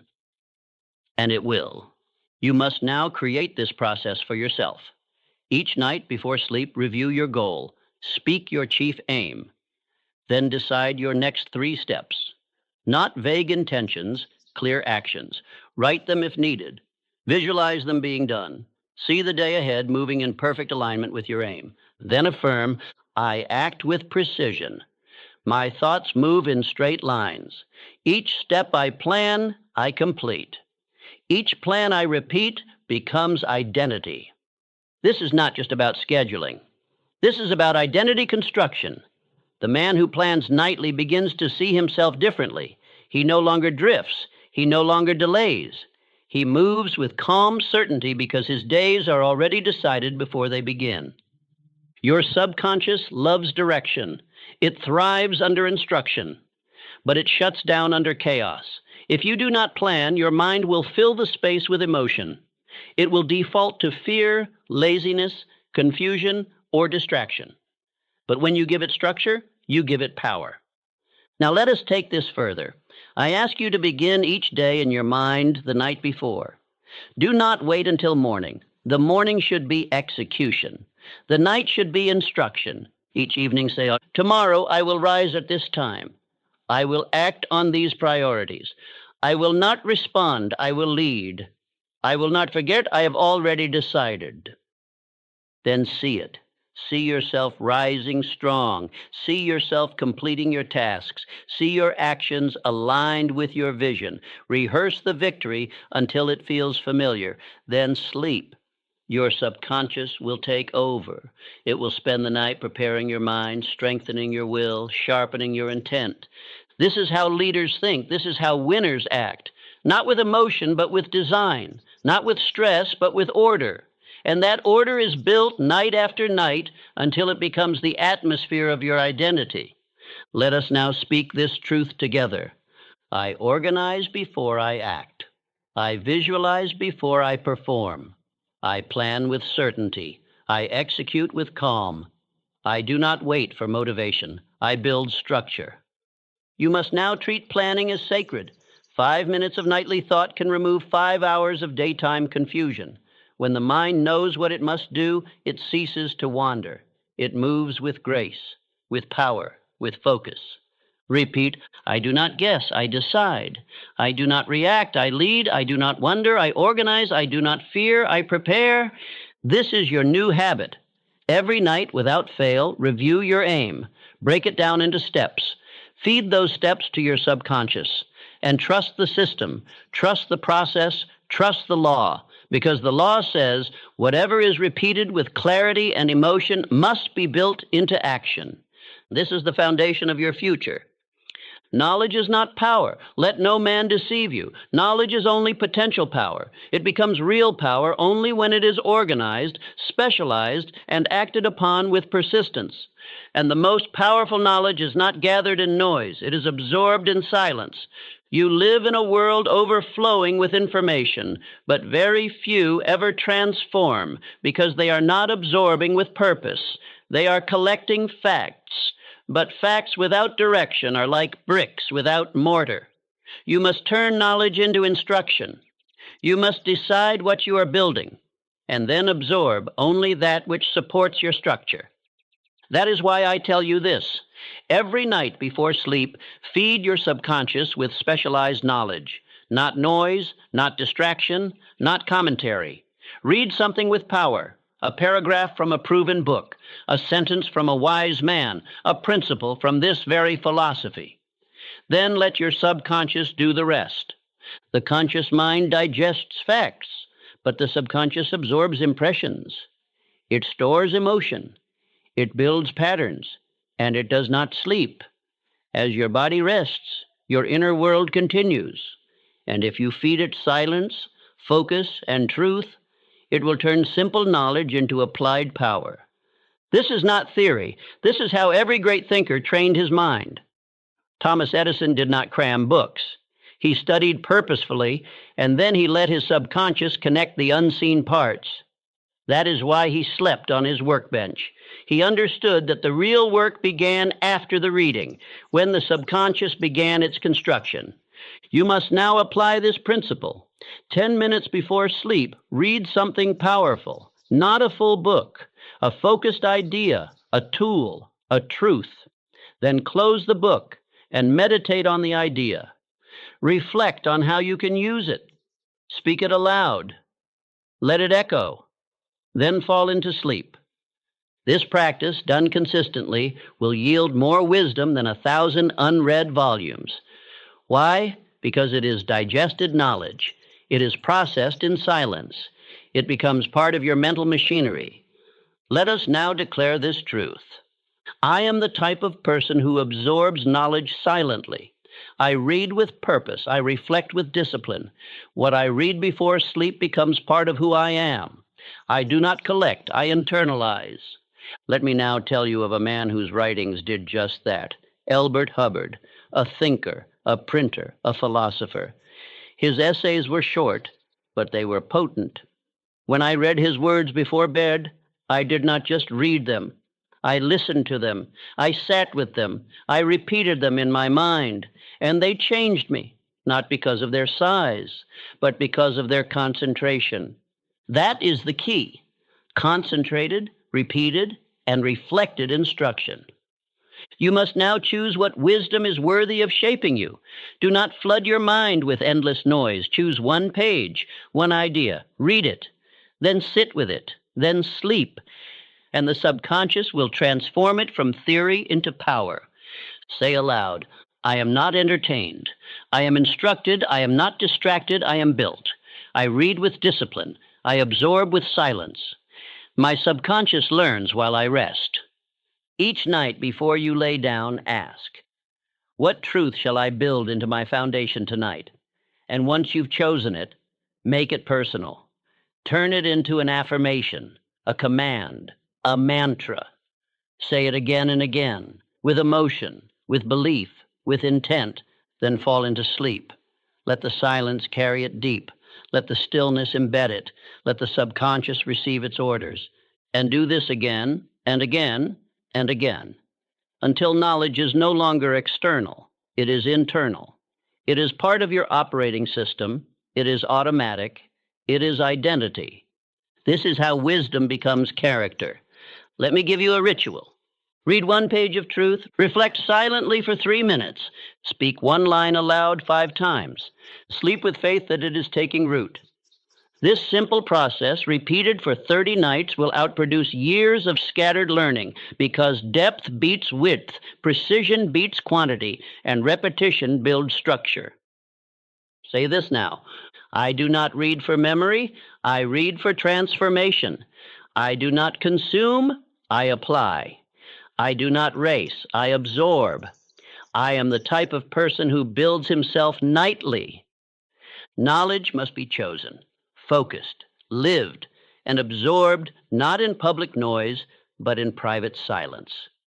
You are now a man of silent instruction, and the world will never see it coming until the results become undeniable. What you focus on expands. What you give your attention to becomes your experience. Your thoughts are not passive, they are magnetic. And the man who learns to control his attention becomes a force the world cannot ignore. Controlled attention is spiritual magnetism. It draws ideas, people, and opportunities into alignment with the image you hold in your mind. The majority of men suffer from mental drift. Their minds wander like leaves in the wind, caught by every noise, every fear, every flashing desire. They change their aim weakly. They start and stop. They hope without holding focus. And they are shocked when nothing ever materializes. But this law is absolute. A drifting mind cannot attract a definite result. Your subconscious does not respond to chaos. It responds to concentration, to repetition, to clarity sustained over time. You must now train your inner world to hold one thought, one image, one aim, until it becomes magnetic. The man who focuses his mind becomes dangerous. Why? Because all the powers of the subconscious begin to arrange themselves around that thought. The imagination begins to supply ideas. The emotions begin to charge that idea with intensity. The actions begin to support it without hesitation. All parts of the self begin to obey one clear mental image. That is the secret to greatness. Andrew Carnegie had one thought: to dominate the steel industry. Every hour of his day, every decision, every conversation was filtered through that aim. His attention was not scattered. It was organized. It was deliberate. And it made him a magnet for men, money, and opportunity. You must now do the same. Each night before sleep, you will take one thought, one image, one goal, and you will hold it in your mind for 10 full minutes. This is not imagination. This is training. You are telling your subconscious, this is what we build now. No distraction, no delay. Let us now begin that process. Close your eyes. Breathe deeply. Think only one thought. Choose your definite chief aim. See it clearly. Speak it mentally with each breath. Let your attention hold still. No wandering, no adding, no changing, just one thought. Feel the power of sustained attention. This is your new mental posture, and now speak. I am the type of person who holds a single thought. I am the type of person who sustains attention without breaking. I do not drift. I concentrate. I do not scatter. I attract. My mind is magnetic because it is focused. You must do this every night because attention, like muscle, grows through resistance. The first night, your mind will wander. You will want to shift, to think of other things. Do not. Return. Refocus. Begin again. And each night, you will get stronger. Each night, the image will get clearer. Each night, the magnetic force will intensify. Let me give you a truth. All success is built on prolonged, focused thought. It is not built on variety. It is not built on trying everything. It is built on holding one image until it becomes more real than the world around you. That is the inner work. That is the discipline. and that is the path few will walk. Now let us engrave this habit with repetition. Say, my attention builds my future. I think with precision. I live with purpose. I hold my goal in mind until it becomes fact. I am not distracted. I am devoted. You must now become a man of stillness and power, not frantic, not reactive, not mentally chaotic, but ordered, focused, calm, intentional. Because the man who holds his attention steady becomes a lighthouse in a storm, while others are tossed by waves. Here is your nightly ritual. Choose one thought, your chief aim. Close your eyes. Breathe slowly. Repeat the thought silently with emotion.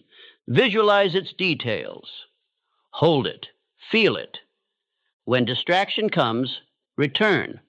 End by affirming, I am the type of person who holds focus. My mind obeys my will. I attract what I hold in mind. This is not optional. This is essential. You will become what you think about if you can hold the thought long enough. Now imagine your mind as a lens.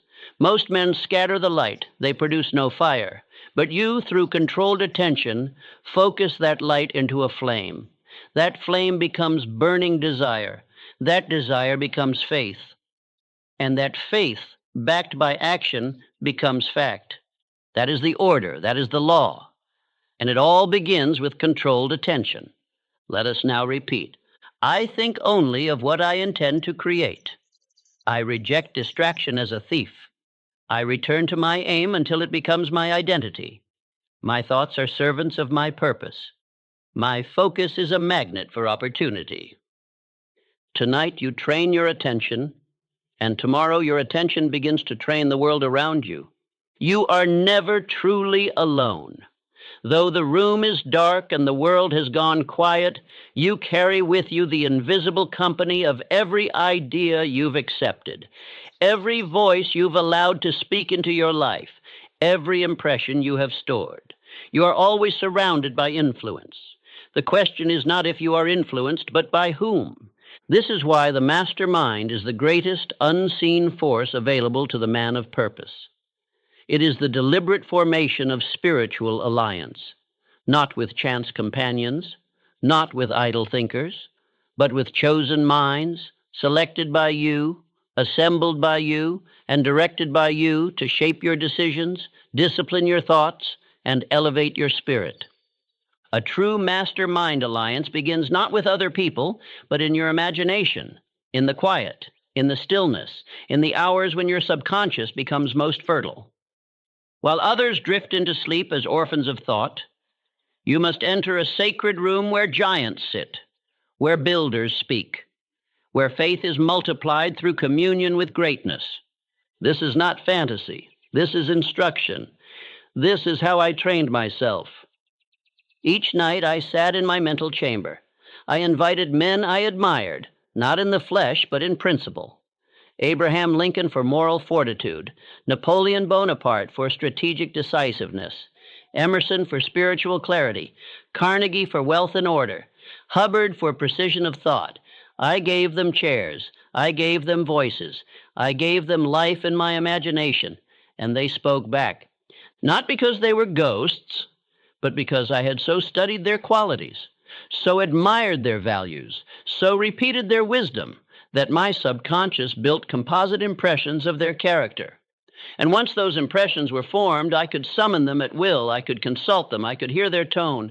I could feel their counsel. And over time, something miraculous happened. Their strength became mine. Their decisiveness became mine. Their thinking became my habit. Their posture became my standard. Until one day, I no longer imagined being strong. I was strong. I no longer borrowed courage. I possessed it. The alliance had done its work. I was no longer a student of greatness. I was a vessel of it. Now you must do the same. Tonight you begin building your council. Choose 5 men, not randomly, but with intention. Ask yourself, what do I lack? What virtues must I reinforce? What strengths do I admire? Then choose accordingly. If you lack courage, find a lion. If you lack faith, find a prophet. If you lack discipline, find a builder. Choose men who challenge you, not to flatter you, but to forge you. Give them names, see their faces, study their lives until you can hear their voices. Then each night before sleep, enter your council chamber. It can be a room, a table, a firelit hall. Make it sacred, make it detailed, and sit down. Ask questions, present dilemmas, speak your plans, then listen. And they will answer, not with fantasy, but with mental alignment. For your subconscious has now stored their patterns. It has internalized their behavior. It knows what Lincoln would say, what Carnegie would do, what Ford would build, and their words will arise from you, but not of you. That is the mystery of the mastermind. Say this now. I am the type of person who chooses his influences. I walk with the great in my mind. I seek instruction from proven minds. I sit among giants while the world sleeps. You will be tempted to skip this practice, to say it's just imagination. But imagination, when used with definite purpose, is not escape. It is design. It is how you construct new patterns of identity. It is how you reprogram your reactions. It is how you break free from mental isolation and walk in the company of greatness. Your mastermind is not limited to the dead. It can include mentors you've known, writers who stirred you, even ideal versions of yourself. Build it with care. Expand it over time. Replace voices when they've done their work. Add new ones as your needs evolve. But always return. Always sit. Always listen. Let us now build this into your nightly ritual. Before sleep, enter your mental chamber. See your 5 chosen minds seated. Speak your plans aloud. Ask a question that matters and listen silently. Observe who speaks. Feel the conviction rise. Leave the chamber with certainty. Do this nightly. Let no excuse keep you from this spiritual practice, because each night you meet with your mastermind, you increase in power. You become less reactive, less doubtful, less fragile, and more composed, more decisive, more commanding. You are no longer alone in your development. You are advised by strength, and that strength will become your instinct. Now say with me, while others sleep in drift, I sleep in counsel. While others sink in worry, I rise in wisdom. While others hope for direction, I receive instruction. My mastermind shapes my identity. I am the type of person who walks with the wise. You are now a man of spiritual companionship, a man of mental alliance, a man who understands that who you surround yourself with, even in thought, shapes who you become. The weak wait for mentors to appear. The strong build them within. Let us anchor this deeper. Visualize yourself tomorrow, walking into a decision, and your mastermind walks with you. You remember Carnegie's firmness. You feel Lincoln's quiet resolve. You recall Emerson's detachment from praise and criticism. Their presence changes your posture, your tone, your words. Why? Because they live in you now. You have absorbed their character. You have rehearsed their responses. And your subconscious, receiving no protest, makes it so. Now repeat. My mind is not a chamber of fear. It is a hall of counsel. I choose who speaks into my subconscious. I create a sacred alliance of thinkers, builders, and leaders. Each night I sit in greatness. Each day I walk in power. Let this practice mature. Add detail. Strengthen the habit. Make it permanent. One day others will ask, how did you become so calm, so wise, so steady? And you will smile, knowing the answer lies in a quiet room no one else can see, where giants speak and you listen. There is a law working in your life right now, whether you recognize it or not. It is silent, it is unseen, but it is unbreakable. This law is not emotional. It does not favor the strong or punish the weak.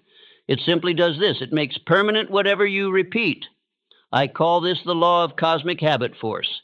Just as gravity never forgets to pull, and just as the sun never forgets to rise, this law never forgets to reward repetition. You do not need to feel strong for it to work. You do not need to feel worthy. You only need to be consistent. and it will bend your entire being, your thoughts, your instincts, your habits, toward the image you have fed it. Cosmic habit force is the mechanism by which your identity becomes automatic. It is how the subconscious mind turns suggestion into reality. It is how you stop thinking about discipline and become disciplined. It is how you stop fighting fear and become fearless. Not by inspiration, not by emotional bursts, but by habitual thought, action, and belief. Most men change for a day, a week, or a month, and then they return to drift. Why? Because they stop short of triggering the law. They stop repeating before it becomes identity. They do not persist long enough for habit to harden into character. And so they live in cycles, high for a while, low for longer, always inconsistent. But I tell you this, if you obey this law, it will carry you. You will no longer need to rely on willpower. You will no longer need to force right behavior. It will become natural. It will become reflex, because the law will have absorbed your instruction and fixed it into your subconscious as a permanent pattern. You must now take this seriously. From tonight forward, everything you do must serve one purpose: to feed cosmic habit force with definite, positive, repeated suggestion. Every affirmation, every thought, every visualization, every action, done daily, done nightly, done whether you feel like it or not. Because every time you do, you cast a vote for who you are becoming. 1 repetition is a seed, 10 is a root, 30 is a structure, and 90 is a law written into your nervous system. Now say this aloud. I am the type of person who honors the law of repetition. I repeat greatness until it becomes me. I do not miss days. I do not skip nights. I obey the law. Cosmic habit force is forming my character. Let us make this practical. Choose one thought tonight. I am the man who follows through. Say it out loud 10 times. Visualize yourself acting on it. Feel the pride. Then sleep. Repeat tomorrow. Do it again and again, until one morning you realize you no longer need to say it because you already are it. That is the power of cosmic habit force. It is neutral. It does not care if you plant weeds or wheat. If you repeat fear, it will engrave fear. If you repeat courage, it will engrave courage. The law does not discriminate. It only obeys.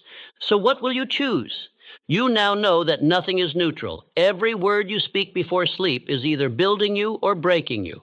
Every image you visualize is either sharpening your identity or scattering it. Every suggestion you whisper is either aligning your will or weakening it. Let us anchor the truth.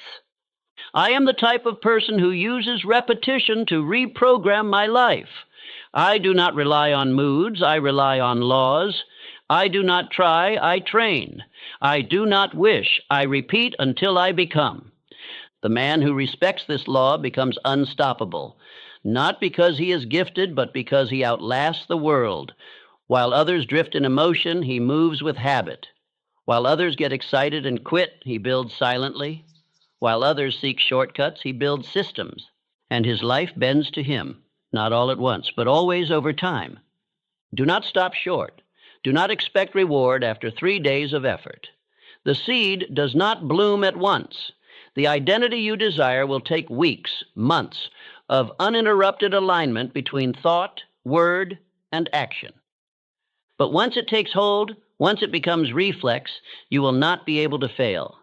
Because your system, your mind, your body, your emotions will all move in harmony with the identity you've engraved. Let's declare this now. My subconscious is being shaped by my habits.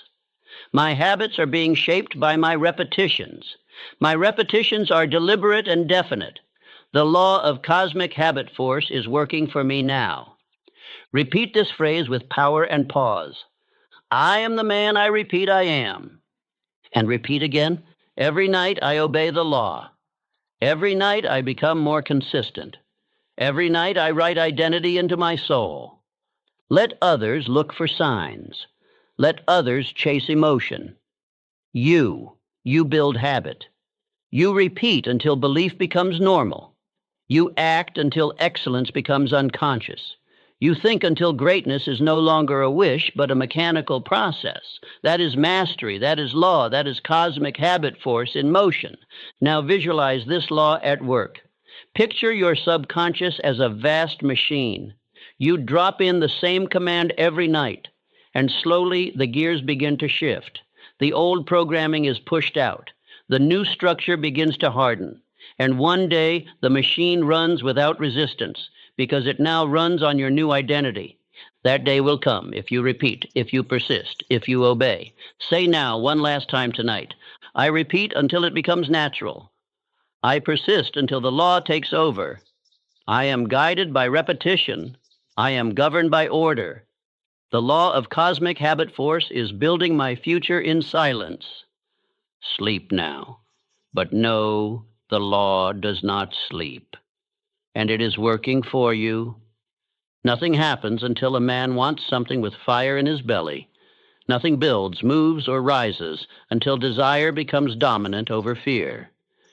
And no force is more misunderstood by the drifting masses than burning desire. They confuse it with wishes. They mistake it for hope. They treat it like a spark.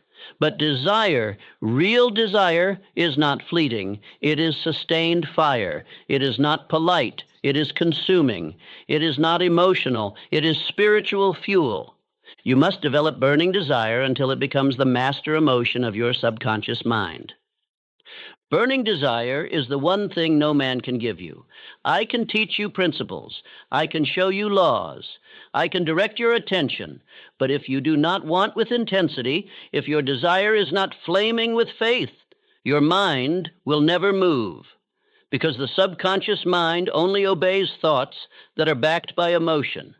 Cold thoughts do nothing. Lukewarm aims fade, but fiery intent that builds destiny. I must ask you now, what do you want? Not vaguely, not someday, not in passing, but definitely, with heat, with hunger, with unshakable demand. If you cannot answer that clearly, your subconscious cannot serve you, because the mind cannot build a house with no blueprint. So tonight you must write it, declare it, feel it. You must say, this is what I want. I will not retreat. I will not negotiate. I will not forget. I demand this of myself. I demand this of life. Now speak this aloud. I am the type of person who moves with burning desire. I no longer wish, I demand. I no longer wait, I act. I no longer whisper, I declare. Desire must be specific. It must be spoken. It must be emotionalized. And above all, it must be repeated. Each night, each morning, each moment when your will begins to soften. Because if you do not feed your desire, the world will feed your doubt. Let me take you back. There was a young man, bold but unknown. He came to Andrew Carnegie and said, I want to be in your service. He did not ask for a position. He did not beg for approval. He came with a look in his eye, a fire in his voice, and a belief that would not yield. And Carnegie, one of the hardest men in industry, gave him a seat at the table. Why? Because burning desire speaks louder than credentials. It carries the voice of certainty.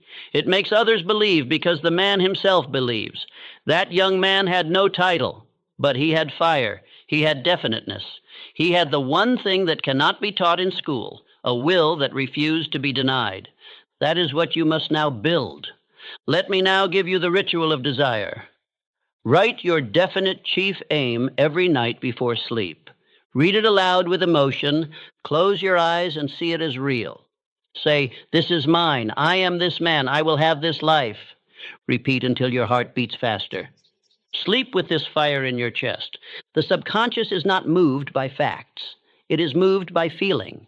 And desire is the emotional magnet that pulls every law into alignment. Faith flows into desire. Action follows desire. Persistence lives inside desire. Planning is directed by desire. Without it, the entire system collapses. Say with me now, I want what I want, and I claim it. I feel my desire rising. My desire is bigger than my fear. My desire directs my attention, my thoughts, my habits. You will be told to cool it, to be reasonable, to aim lower.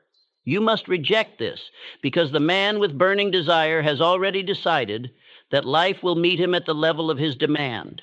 He does not ask if it is possible. He tells life what he will accept, and then he moves in that direction until reality yields. Repeat with intensity. I demand riches of life with definite purpose. I am not interested in small goals. I build grand desires. My desire is the engine of my will. I speak what I want, feel what I want, act on what I want. Now visualize, see yourself 1 year from now, not hoping, not questioning, but having, owning, living what you once only imagined. What brought you there? Desire, unyielding, unwavering, untiring desire. You stayed with it. You repeated it. You became it. And so it became yours. Let us return to Carnegie. He said this to me once, and I have never forgotten it. If a man can make up his mind to be something and stay with it long enough, the world must step aside. Even fate cannot hold him back. That is the spirit of burning desire. Let us now engrave it. I am the man who never lets desire fade. I am the man who revisits his goal nightly. I am the man who reads, speaks, and feels his purpose. I am the man who lights his soul on fire until the world reflects it. And understand this final law: desire becomes identity. Identity becomes habit. Habit becomes results. And results become your new reality. But it begins only when you stop wishing and start burning. There is a moment each evening after the world has gone quiet, after the lights have dimmed, after the noise has faded, where something sacred begins. Most men miss it. They fill it with distraction or idle talk. But the wise man, he enters the silence. Because silence is not absence. It is preparation. It is not emptiness. It is power unspoken. It is the atmosphere in which thought deepens, desire intensifies, and the subconscious becomes most impressionable. And if you learn to treat the night as sacred, your mind will become your greatest tool. Understand this. Every great transformation begins not in sound, but in silence. Before the action, there is decision. Before the declaration, there is thought. Before the outward success, there is inward stillness. And the man who honors the silence of the night trains himself to live from within, not from without. Most men fall asleep reacting. They bring the day with them, the arguments, the failures, the scrolling images. They lay their head down, but their mind is full of debris.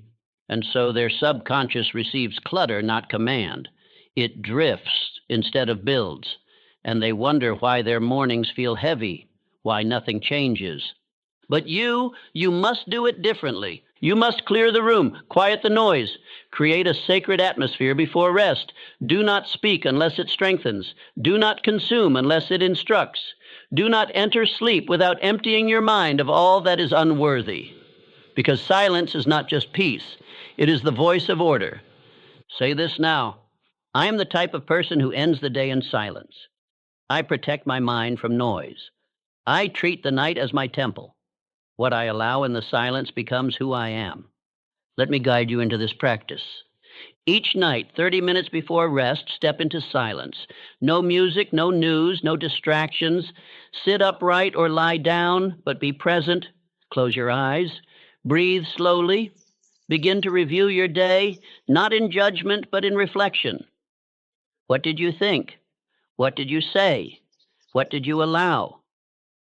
Then release what must go. Say, that thought is no longer needed. That worry is not mine to carry. That mistake is over. That emotion has no permission to follow me into sleep. Then say aloud, I now command silence within. I now make space for new instruction. I now prepare my mind for mastery. In this space, speak your affirmations, but speak them softly, with reverence. This is no longer the noisy command of the day. This is the sacred voice of self-programming. Your mind will obey in silence what it resisted in noise. This is why monks speak little. This is why Edison sat in stillness. This is why Carnegie ended his evenings in total quiet, not for aesthetics, but for alignment, because only in silence can the inner voice rise. Only in stillness can the truth of desire echo. Only in emptiness can new identity enter. Repeat this truth. Silence is not passive, it is productive. In silence, I instruct my future. In silence, I separate myself from the weak. In silence, I find strength. You must now protect your nights. Like a warrior guards a gate, guard your sleep environment. Do not let fear whisper to you. Do not allow the world to enter your mind through devices, drama, or doubt. Turn it all off. Create ritual. Light a candle. Review your plan. Repeat your desire. Sit in silence. And sleep with faith. This is not weakness. This is command. Let me say it plainly. If you end each night in silence, you will begin each day in power. Because silence is not the absence of movement. It is the preparation of direction. And direction is all a man needs. Say this now. I no longer fear the silence, I live in it. I no longer avoid stillness, I seek it. I am not a slave to noise, I choose what enters. The night belongs to me, the silence builds me. This is how leaders live. They rise before the world moves, and they retreat before the world distracts.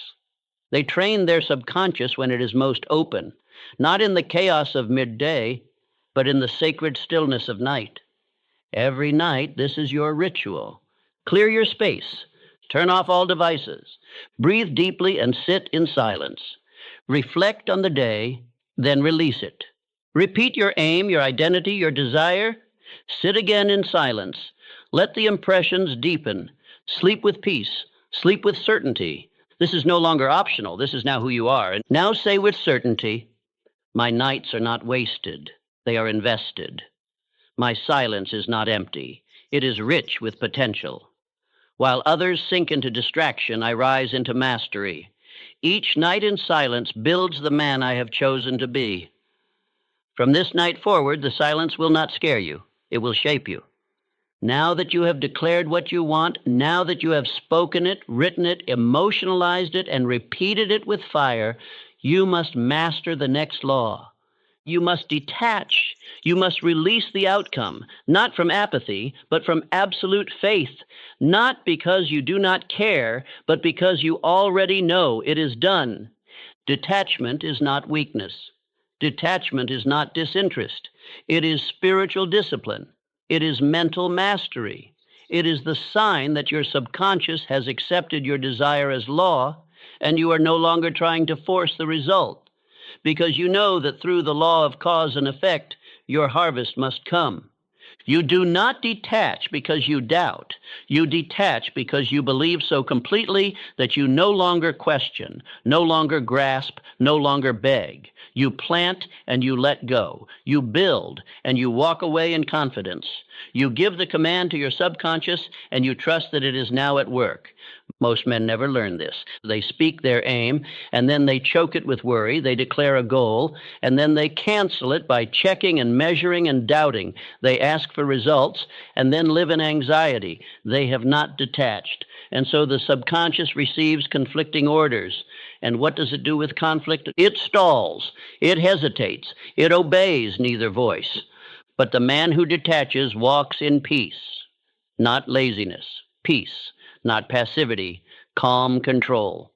He no longer rushes because he knows timing is not his enemy.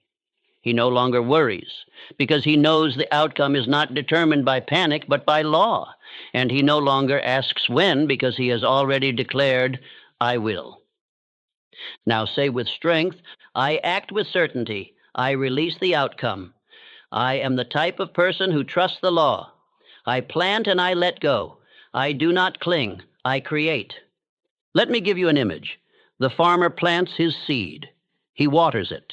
He tends the soil. He speaks of the coming harvest. But he does not dig it up every day to check the roots. He does not stare at the ground in fear.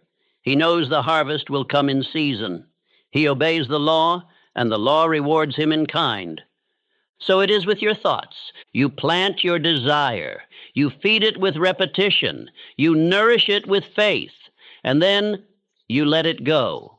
You trust that your subconscious, aligned with infinite intelligence, is now orchestrating people, circumstances, and timing in your favor. You no longer need to push. You only need to move in alignment. Say this again. I am the type of person who moves without desperation. I do not chase. I attract through discipline and belief. My results are certain. My timeline is in God's hands. I work the law. The law works for me. When you attach yourself to outcomes, you tighten your spirit. You become frantic. You begin to act from fear. And fear, once present, poisons the soil. It uproots your faith. It weakens your repetition. It clouds your clarity. It brings delay, not success. But when you let go, fully, finally, with peace, you become magnetic. People sense your strength. Circumstances respond to your composure. Decisions become easier. Actions flow because your subconscious has no confusion. It has order. This is your instruction now. Each night, after you affirm your desire, after you repeat your definite chief aim, after you emotionalize it in your heart, sit still. Breathe slowly and say, "It is done. I no longer need to chase. My work is to believe, act, persist, and release. Let go of the timing. Let go of the method. Let go of the craving. And in that sacred silence, let the law take over." Think of Henry Ford. He did not pace his factories and worry. He gave the vision, built the system, trusted the method. He moved without panic. He made decisions quickly, clearly, and without emotional attachment to how others would respond. That is detachment with direction. Repeat with faith. I plant, I persist, I release. I am not desperate, I am definite. I do not panic, I trust. What I want is already mine in law. My only work is to walk into it. This is not passivity. This is not a license to relax. This is the highest form of inner power. You keep acting, keep speaking, keep building, but now without gripping. And that makes you light. That makes you clear. That makes you unstoppable. Detach from outcomes. Stay loyal to process.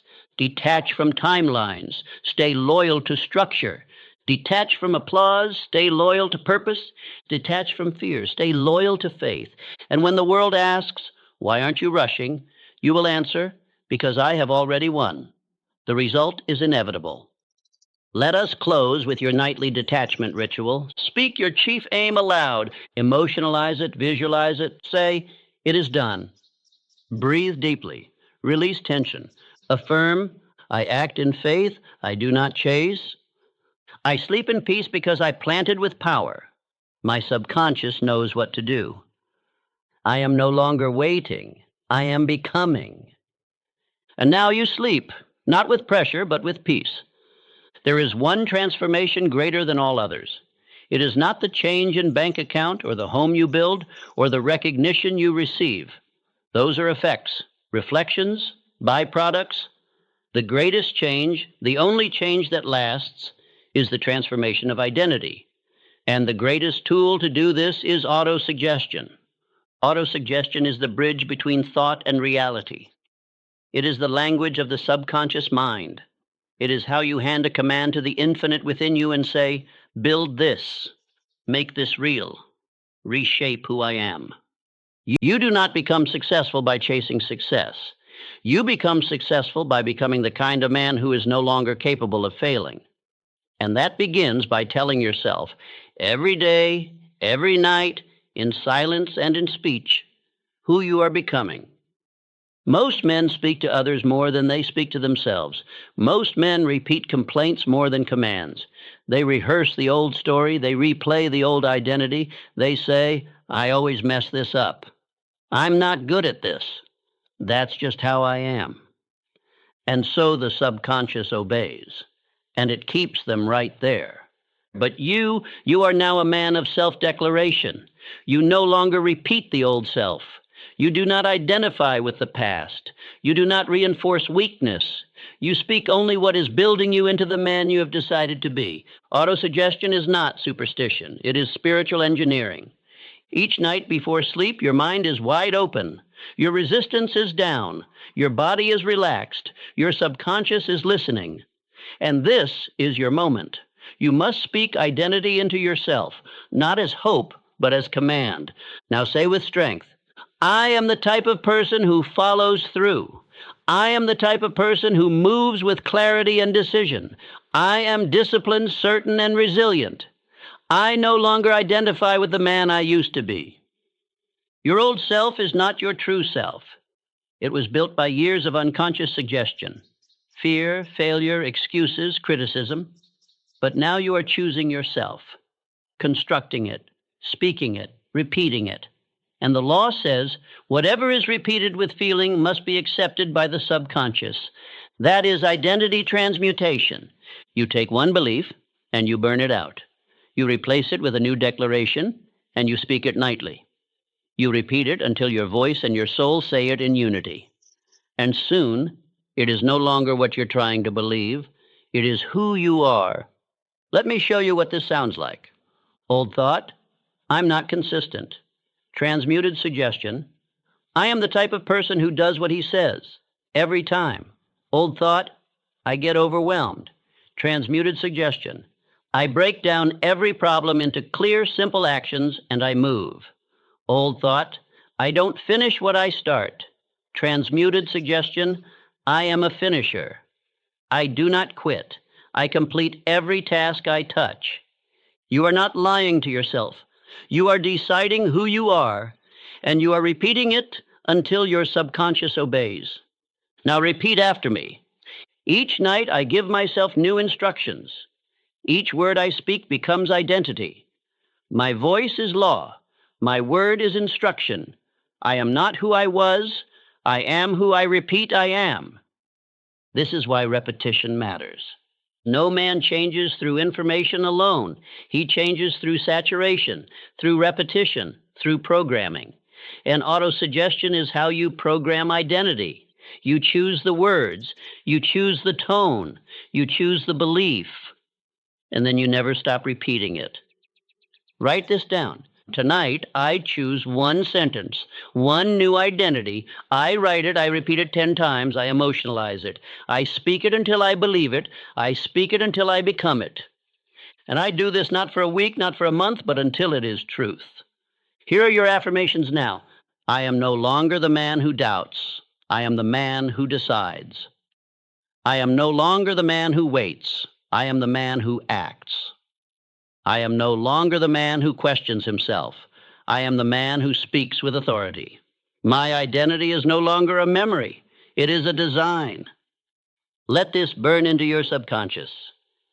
I become what I say. I become what I repeat. I become what I emotionally believe. That is the essence of all change. That is the soul of autosuggestion. That is the tool you now wield, night after night, until the work is done. So tonight, you do not simply fall asleep. You speak, you program, you command, and you wake up a step closer to your chosen self.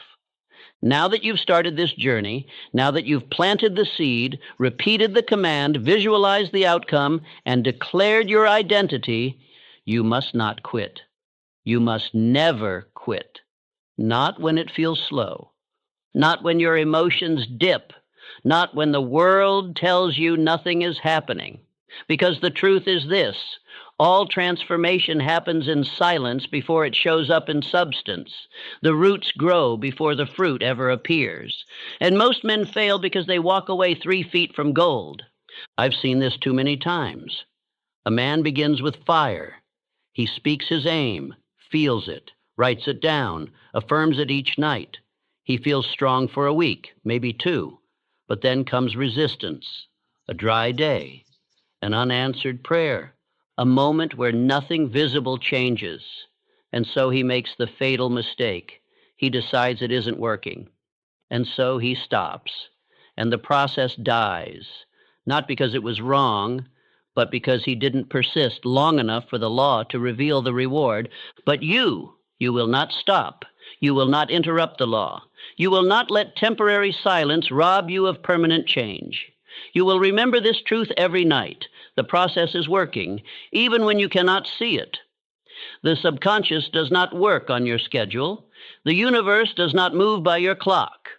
But if your effort is definite, if your action is consistent, if your belief is repeated, it must obey. Let me remind you of the lesson of 3 feet from gold. A man dug for treasure. He found a promising vein. He bought equipment. He began digging with faith. But when the gold seemed to vanish, he gave up, sold the land for scraps. And the man who bought it dug 3 more feet and struck one of the richest gold veins ever discovered. That is what quitting costs you. Not a loss, a delay in destiny, a forfeiting of treasure that was already within reach. Say this with me now. I am the type of person who finishes. I persist when others stop. My repetition will be rewarded. My faith is greater than my fatigue. You must become immune to the temptation of doubt. You must develop inner vision, a faith that sees through time, a belief that does not shrink in the face of silence, because every thought you've planted, every identity you've declared, every repetition you've delivered is forming something beneath the surface. Your subconscious is absorbing it, organizing it, embedding it, rewriting old codes, building new instincts. And the man who stays long enough, who holds the line night after night, he walks into the reality others abandoned. The enemy of progress is not failure. It is abandonment. It is stopping too soon, interrupting the law, halting the momentum before it crystallizes. And that enemy is silent. It shows up in phrases like, I'll skip tonight. This isn't working, and maybe I was wrong. But you must be stronger than that voice. You must answer every temptation to quit with a louder affirmation. This process works. The law is perfect. My role is obedience. I will not insult the law with doubt. I will not stop before the shift. Every night I repeat, the roots grow deeper. Every night I believe, the structure gets stronger. You will be tested. You will be asked by life, how badly do you want it? You will face dry seasons, dull days, and stretches where results seem still. But in those hours, your belief must remain louder than your circumstances, because faith is not faith until it survives silence. Now listen closely. You must make this commitment tonight. I will not quit the process for 90 days. That is your contract. You will speak your chief aim. You will affirm your identity. You will enter silence. You will visualize. And you will do it every single night, whether you feel like it or not, because this is not emotional. This is mechanical obedience to spiritual law. Let me say it again. Transformation is mechanical before it becomes miraculous. You must move through the repetition before you reach the reward. You must become the man before the world reflects it. Let us speak this now with intensity. I do not need proof. I live by principle. I do not need feedback. I live by law. I do not need signs. I live by belief. I do not stop. I finish. I fulfill. I follow through. You must now see yourself as a builder, not a dreamer, a man who lays bricks every night, who pours concrete every morning, who speaks steel into his soul and does not look up to measure progress until the tower is finished. You do not ask for encouragement. You give yourself command. You do not ask for motivation. You act from decision. You do not ask if it's working. You say, it must work. I am working the law. This is who you are now. Let us anchor it with your nightly command. Write or speak your definite chief aim. Say, I am the man who follows through. Close your eyes. Visualize the outcome. Say, the process is working. I do not need proof. Sit in silence. Release expectation. Affirm belief. Say, I finish what I start. I persist until it becomes reality. Sleep with certainty. Let others quit. Let others pause. Let others begin again and again. But you are becoming unbreakable through consistency. You are becoming untouchable through ritual. You are becoming inevitable through obedience to process. Say this now and say it loud. I do not quit the process. I persist when nothing shows. I believe when others doubt. I act without needing applause. I repeat until the result is permanent. That is your oath. That is your power. That is your identity now. Nothing works without desire. Not one principle in this entire philosophy means anything unless it is set on fire by the one force that separates the powerful from the average, the certain from the drifting, the master from the forgotten, and that force is burning desire. It is not a feeling. It is not a wish. It is not the kind of shallow yearning that flickers and dies when pressure appears. No. Burning desire is a spiritual flame that consumes every excuse, outlasts every obstacle, and keeps a man moving when all the world seems asleep. It is the starting point of all achievement. It is the one thing that cannot be borrowed, cannot be taught, and cannot be given. You must ignite it yourself. And once it is alive in you, no man, no failure, no fear can stop you. Burning desire is not emotional, it is foundational. It gives force to repetition. It gives meaning to sacrifice. It turns every principle you've learned in this journey from knowledge into power. And let me be clear, you will never outwork your level of desire. You can have the right strategy. You can understand the principles. You can repeat affirmations every night. But if your desire is cold, if your aim is vague, if your intention is weak, then your subconscious receives nothing more than a whisper. And the subconscious does not move for whispers, it moves for fire. Burning desire is spiritual demand. It is the refusal to live a second longer in mediocrity. It is the moment you stop hoping and start declaring.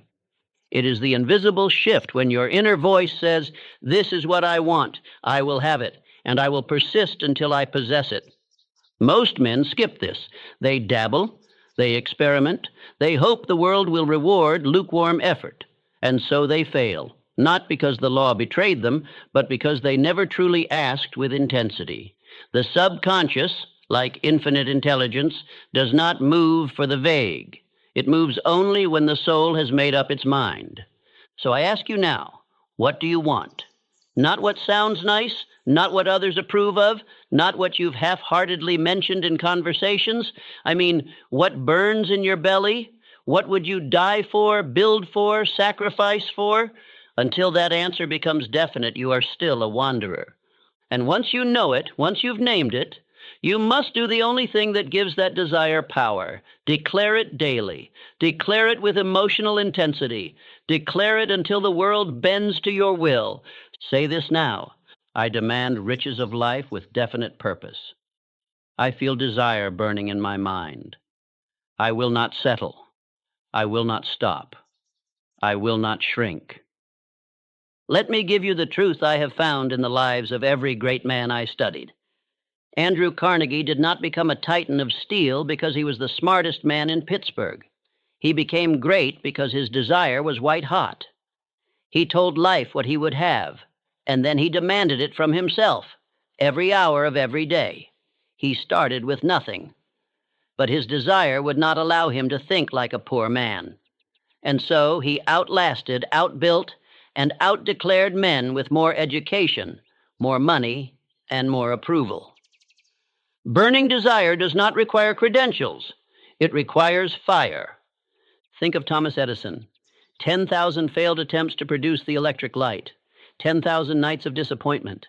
10,000 reasons to quit. But he said, "I have not failed. I've just found 10,000 ways that won't work." That is what burning desire sounds like. It does not entertain defeat. It does not pause for sympathy. It keeps building while others make excuses. And what of Henry Ford? When the experts told him the V8 engine was mechanically impossible, he told his engineers, "Build it anyway." Month after month, they returned with failure, and every time he said the same thing, "Build it anyway." And when they finally succeeded, the world praised his genius. But the truth is, his genius was simply this: he never allowed desire to cool. Now you must do the same. Each night, as your body winds down and your conscious mind prepares to sleep, you must reawaken the fire. You must speak your desire with force, with rhythm, with command. Let the subconscious hear it. Let it feel the urgency. Let it receive the image with clarity and the intention with certainty. This is your ritual now. Write your definite chief aim at the top of a fresh page. Speak it aloud 10 times. Feel your body respond. Breathe deeply. Stand tall. Say, "This is mine. I claim it now. This is not a dream. This is law. This will not fade. This will not fail. I will not yield." And then close your eyes. See the image. Walk in the life. Touch the results.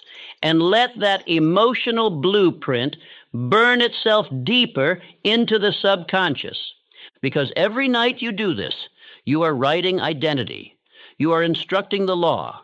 You are saying to infinite intelligence, "I am not playing with this. I am committed." Repeat these words now. My desire is definite. My belief is intense. My repetition is sacred. I am the man who demands results from himself and from life. I do not wait for permission. I do not shrink from rejection. I do not ask twice. I act. I declare. I persist. Burning desire is the master switch. Without it, no power flows. Without it, the subconscious ignores you. Without it, repetition becomes routine instead of transformation. But with it, every law obeys, every plan moves, every habit locks into place. Let this be your oath. I will speak my desire until it becomes my tone. I will repeat my aim until the world memorizes it. I will feel my future so deeply that the present cannot hold me. I will not live like the man I used to be. I will build the man I demand to be. And now declare again, I demand riches of life with definite purpose. I feel desire burning in my mind. I will not settle. I will not stop. I will not shrink. Say this every night. Say it when no one watches. Say it until your voice and your belief are one. Say it until your desire is no longer an emotion, but an identity. Now that your desire is burning, now that your chief aim is alive in you, not as a thought but as a fire, you must protect the atmosphere in which it grows. You must understand the sacred importance of where and how you plant your thoughts. And there is no holier ground, no more fertile hour than the final moments of your day. The night is sacred, and silence is the gatekeeper of power. Most men fall asleep to noise. They give their final attention to voices that are not their own, arguments, distractions, flashing lights, and empty chatter. They enter rest with minds cluttered, hearts scattered, and thoughts left to drift in 1,000 directions. And so the subconscious, waiting for instruction, receives only chaos. And when the subconscious receives chaos, it obeys chaos. But you are no longer like most men. You are no longer a servant of distraction. You are a master of command. And a master understands this. The subconscious mind does not speak English. It speaks vibration, tone, atmosphere, and emotional repetition. And the atmosphere of silence is its most receptive temple.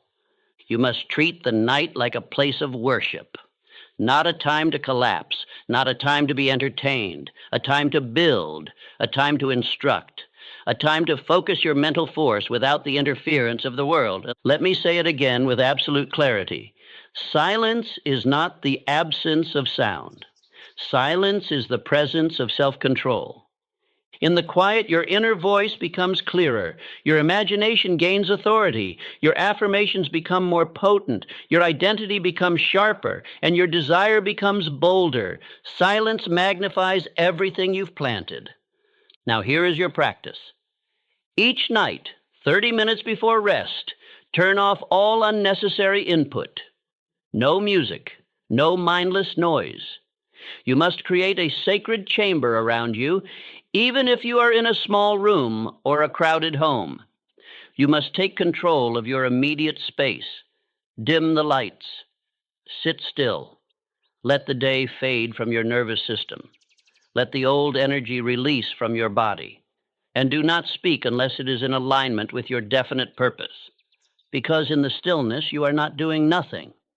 You are doing the most powerful work of all. You are programming your inner world. Say this now. Silence is not absence. It is alignment. When the world sleeps, I rise inward. When all is quiet, I give command. This silence is my temple. I build myself here. Let me tell you why the night matters most.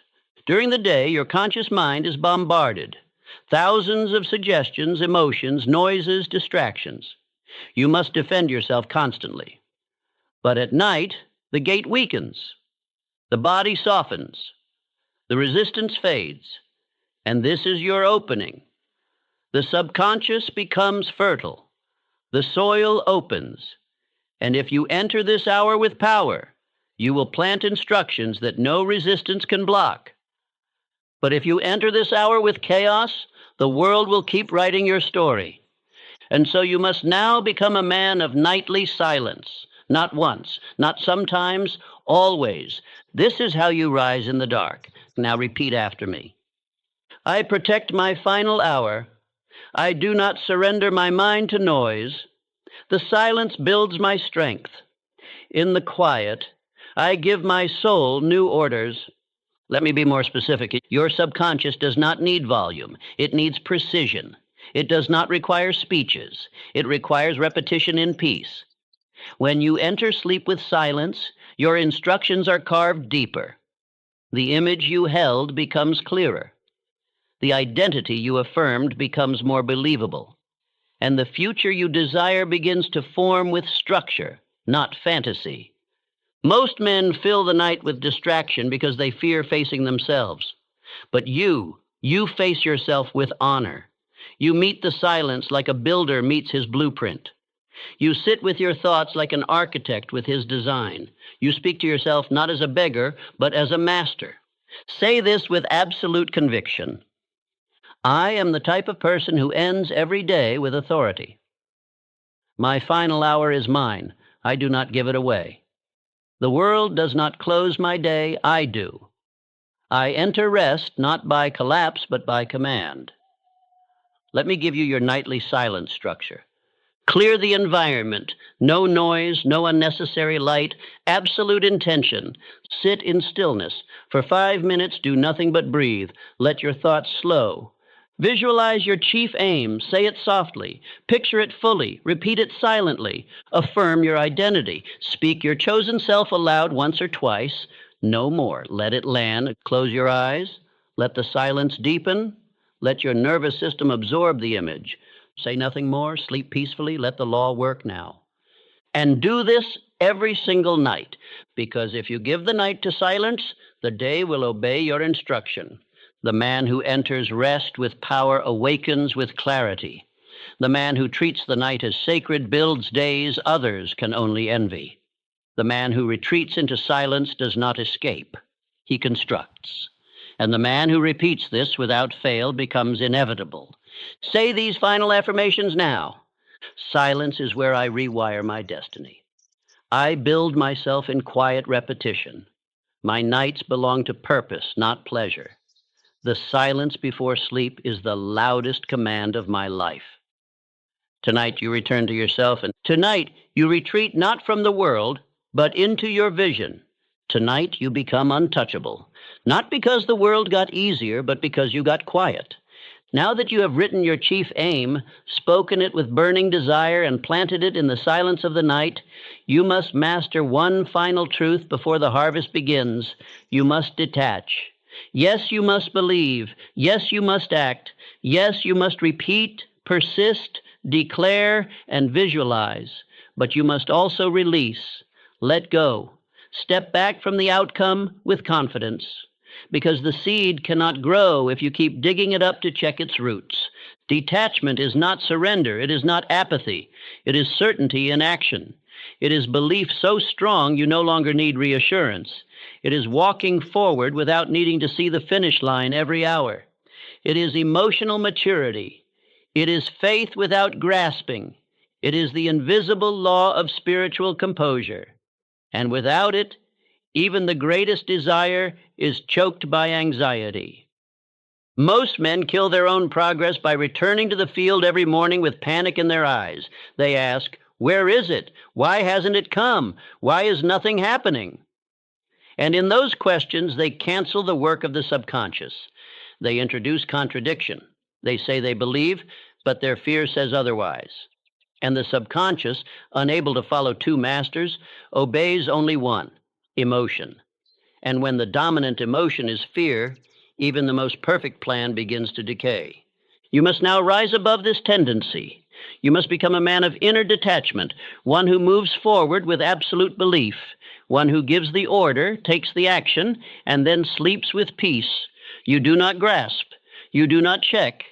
You do not chase. You work. You believe. You release. Say it now. I plant, I persist, I let go. What I have declared is already mine. I am not attached to the outcome. I am devoted to the law. Detachment is not weakness. It is power under control. It is the refusal to demand immediate results like a child. It is the spiritual discipline of the builder who knows the house is rising brick by brick, even if he does not see the rooftop yet. Let me show you how great men lived by this law. Andrew Carnegie did not rush. He built steadily, with belief in the system he created. When men questioned him, he did not waver. He knew that time was not the enemy of success. Impatience was. Henry Ford did not beg for recognition. He did not release his inventions in panic. He trusted the invisible forces at work. He focused not on applause, but on execution. Edison did not despair after thousands of failed experiments. He did not doubt the process. He did not tie his identity to one success. He gave the command, worked the method, and trusted the result. This is how you must now walk through life. You speak the aim. You repeat the identity. You take the daily action. And then you say, "It is done." And you move. Not with worry, not with desperation, with faith. Say this with full authority. I no longer ask if it's working. I know it is. I do not beg life for results. I command them with belief. I do not measure every step. I move with purpose. I do not need to feel it every day. I persist anyway. Detachment is not giving up. It is giving over. You release your demand for control, and in doing so, you gain total spiritual control. You do not need to micromanage the universe. You only need to repeat your command until it becomes fact. So here is your new posture. Each night, after you speak your definite aim, after you visualize it and affirm it, after you've emotionally charged the image and instructed the subconscious, sit in stillness and then say, "Now I release. Now I trust. Now I sleep, not because I've done enough, but because I've done what is required." And then you go to rest, not in fear, but in finality. You no longer clutch your goal with desperation. You no longer chase results like a beggar. You have become the man who knows the law works if I do not interrupt it. Say this again. I do not interrupt the law. I do not question what I've declared. I do not shrink when progress is silent. I do not flinch when results delay. You now belong to a rare breed of men, men who are unmoved by temporary silence, men who work the law, not their emotions, men who walk with composure even before the proof arrives, men who do not quit, not because it's easy, but because they know what they've planted cannot be denied. Now take this truth into your subconscious. You must work with desire, but rest with faith. You must command your identity, but release the timing. You must move with decision, but detach from the applause. You must never stop the process, but you must stop interfering with it. Say this final sequence before sleep.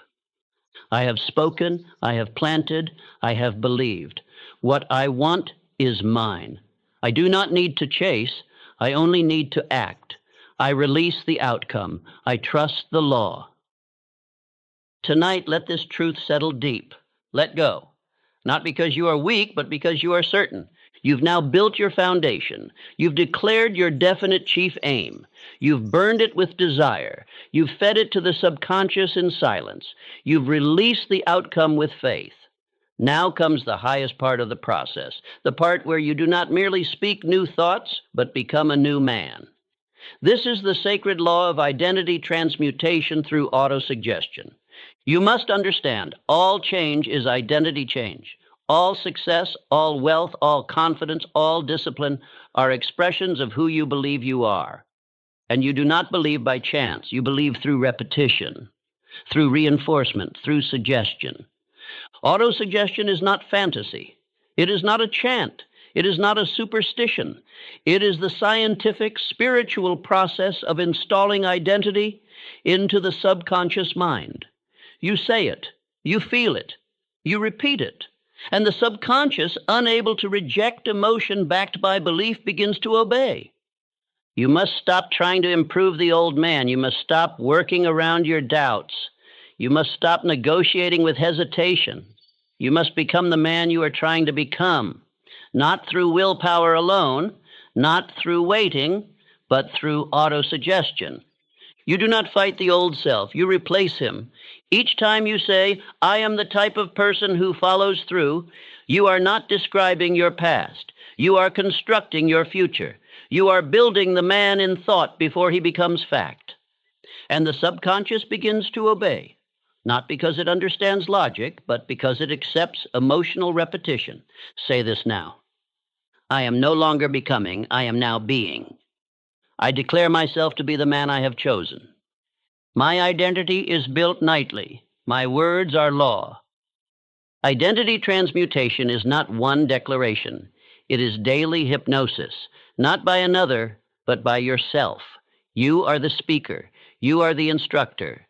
You are the voice the subconscious listens to most. And what you repeat tonight, you will act tomorrow. What you declare with certainty, you will carry with posture. What you imprint in silence, you will express in power. Let us now become specific. Every night before rest, you must sit up straight, breathe deeply, and speak aloud, not with desperation, not with doubt, but with certainty. Not many phrases, just 1, 2, 3, but say them with truth, feel them. Imagine yourself walking, speaking, living as that man. Say, I am disciplined. I am certain. I am respected. I am calm under pressure. I am successful because I am definite. And repeat them. Let the tone shift from effort to truth, from trying to being, from imagining to accepting, because this is the process. You repeat it until it no longer feels foreign. You repeat it until it feels like home. Do not argue with the subconscious. It cannot be reasoned with. It must be led. And it is led through conviction. Let me show you how great men use this law. Carnegie saw himself as a builder before he held a single fortune. Ford imagined himself commanding an industry while others mocked him as a mechanic. Edison referred to himself as an inventor before he had produced a single useful invention. Their minds were already convinced before the world agreed. So I ask you now, who must you become? Not someday, tonight. Write the name, write the qualities, write the phrases, then speak them. Not fast, not many, just truth. Because the subconscious needs emotion, clarity, repetition, not complexity. Here is your formula. Choose 2 to 3 traits that define your new identity, e.g., disciplined, calm, focused. Create a phrase for each, e.g., I am the type of person who acts with calm precision. Speak each phrase 10 times, slowly, with feeling. See yourself as that man, walking, speaking, thinking, moving. Go to sleep in the image of that man. Do this every night without exception. This is the true alchemy, not turning lead into gold, but turning fear into certainty, doubt into posture, hope into identity, through the consistent, emotional, disciplined use of autosuggestion. Let us repeat now. I am the type of person who keeps his word. I am the type of person who commands his thoughts. I am the type of person who does not flinch under pressure. I am the type of person who executes what he imagines. This is your new programming. The old identity cannot live here anymore. You will not speak in weakness. You will not repeat limitation. You will not accept the lies you used to tell yourself. You will write new truth, speak new truth, become new truth. Let me end this section with your final affirmation ritual. Say it slowly, 3 times, with complete belief. Now listen closely, because what I'm about to tell you is the difference between the man who becomes unstoppable and the one who disappears quietly. You have declared your definite chief aim. You've burned it into your subconscious through desire. You've spoken it with faith, written it with discipline, and repeated it with silence and emotional certainty. You've begun the sacred process of identity transmutation, replacing the old self with the man of purpose and precision.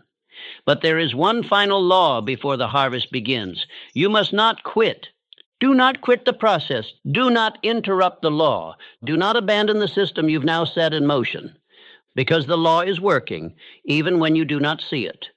The mind is absorbing, even when you feel nothing. The identity is forming, even when the world does not yet reflect the change. Let this be written into your soul. Most men fail not because the process is broken, but because they break themselves by quitting too soon. They stop because they didn't feel different fast enough, because no one noticed their growth, because the world didn't bend to their will in 7 days, and so they fold, they doubt, they delay. They go back to old habits, and the identity begins to crumble. But not you. Not now. Not tonight. Not ever again. You will persist. You will reinforce. You will follow through, because you are not working for applause. You are working from principle. You are not chasing motivation. You are driven by law. You are not reacting to results. You are responding to your definite command. Let me tell you something you must remember until your dying breath. Persistence is spiritual faith in motion. Persistence is how you prove to yourself that you believe what you declared. It is how you tell your subconscious, this is not a phase. This is who I am now. Every time you return to the routine, every time you repeat the command, every time you visualize, speak, and sit in silence, you are not just programming your mind. You are proving to it that the change is permanent. And that proof, repetition with belief, is what creates new instinct, new reaction, new reality. Let me now tell you the story of a man who quit too soon. He bought a plot of land. The report said there was gold in the earth. He dug for weeks. He invested in tools. He hired workers. But when the vein of gold disappeared, he gave up, sold the land, walked away. The new owner brought in a geologist, dug 3 more feet, and struck the richest gold vein in Colorado history.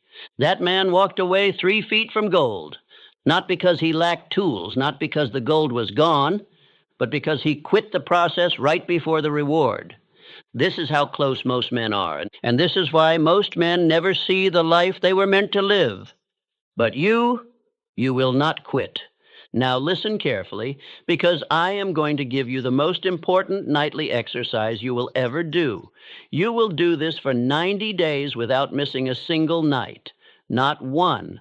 Not for distraction. Not for fatigue. Not for excuses. You will do this because this is who you are now. Step 1. Sit up in silence. Before lying down, sit up on your bed, back straight, lights low, no phone, no screen. This is your command posture. This is your seat of power. You are not collapsing into sleep. You are instructing the subconscious with certainty. Say aloud, I do not go to sleep with drift. I go to sleep with direction. Step 2, speak your definite chief aim. Repeat it aloud, slowly, clearly, with emotion. Do not just say the words, feel them. Each word must carry energy. Your subconscious cannot reject repetition spoken with belief. Say, I fully realize that no wealth or position can long endure unless built upon truth and justice. And continue until you've completed your aim in full. You must write it and memorize it. If not, read it clearly. Step 3, declare your identity. Speak the identity that supports your aim, not as desire, but as truth. Example, I am the type of person who acts immediately. I am disciplined and focused. I am the kind of man who finishes everything he starts. Speak 3 to 5 identity commands with full conviction. Repeat each one 3 times. Step 4. Visualize the man you are becoming. Close your eyes. Picture yourself in full form, walking, standing, speaking, commanding. Do not rush. See his posture, feel his voice, breathe as he breathes, live in the moment of success before it arrives. Then say, "This is who I am now. This is not the future, this is the present." Step 5, anchor the process with repetition. Repeat the following core autosuggestions 5 times each. While I sleep, my future is forming. I program my identity every night. What I see, I become. What I say, I build. I persist until success becomes my nature. Let the rhythm sink in. Don't rush. Say them with presence. Step 6, affirm unbreakable persistence. This is where you anchor the vow that separates you from every man who stops. Say with fire, I do not quit. I finish what I start. I persist whether I feel it or not. I obey the law of repetition. I follow through every night. And then declare that this is night 10 of 90. Track your streak. Say the number. Own the progress. Step 7, sleep in total certainty. Now lie back. No more speaking. Breathe deeply. Smile. The law is working. Your command has been given. You have done the real work. Let the mind obey now. Repeat mentally as you fade. I sleep to rise greater. I sleep as the man I declared. Now listen, this is not a game. This is your final layer of character. This is the cement that locks your new identity into place. Do not miss a night. Do not let emotion interrupt the system. Do not make excuses for distraction. Do not seek motivation. Honor the vow. If you fall, start the streak again. But if you can go 90 nights without failure, you will never be the same again. Your subconscious will accept your command as absolute identity. You will walk differently, speak differently, work differently, live differently because you are no longer hoping to become. You are persisting into the man you already declared. Now repeat these words slowly. I do not quit the process. I repeat the command until it becomes my character. I obey the law because I believe in the law. I persist when others fade. I follow through because this is who I am now. Let this final truth settle into your soul. The world does not reward you for starting. It rewards you for finishing. And you, my friend, you are the man who finishes. You have come to the end, but not the end of knowledge, not the end of effort, not the end of your journey. You have come to the end of drift. You have come to the edge of hesitation. And now you stand at the doorway to a new self, a self built night by you. The old man is no longer in charge. He does not speak for you. He does not wake up with you. You have silenced him with ritual. You have replaced him with a commander. And now you are that commander. You have learned that the subconscious never sleeps, that the mind receives its greatest impressions in the hours before rest, that fear grows when thought is passive. But belief becomes law when spoken with emotion and repetition. You have learned that you are the gardener, that your mind is a field of unimaginable richness, and that if you do not plant with discipline, the weeds of doubt and distraction will overrun your soil. You have learned that autosuggestion is the instrument of identity, that what you say to yourself over and over with faith and feeling becomes who you are, and that all great builders of wealth, wisdom, power, and influence have used this very tool nightly until the world obeyed the image they repeated.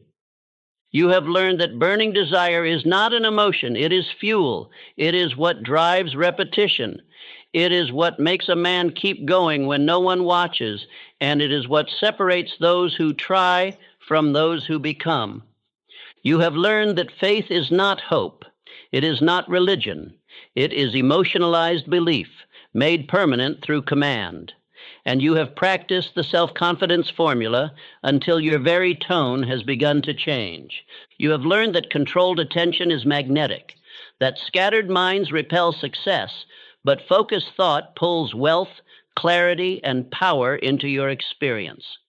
You have built the skill of concentrating on one idea night after night until it begins to dominate your consciousness. You have sat with your master mind. You have entered sacred silence. You have visualized your definite chief aim.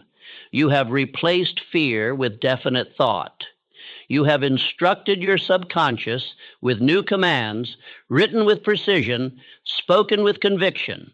And above all, you have not quit. You have persisted. You have returned. You have built this identity not with noise, but with discipline. And now you are no longer a man becoming someone else. You are the man you declared, and the world, slowly but surely, will rise to meet your new posture. Now we will seal this transformation with the final ritual, the nightly act that brings all parts of the philosophy into one clear command. It will be simple, but it must be done every night without fail for the rest of your life. Because success is not a moment, it is a habit. Greatness is not an emotion, it is a rhythm.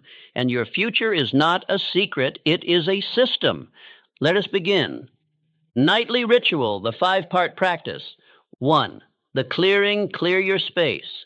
Clear your mind. Turn off the day. Close the doors. This hour belongs to you. Light a candle. Dim the lights. Say aloud, this is my hour. I give this hour to my identity. I honor this time with stillness and strength. 2. The declaration, speak your definite chief aim. Slowly, with emotion. Speak it until you feel it. Speak it until it burns.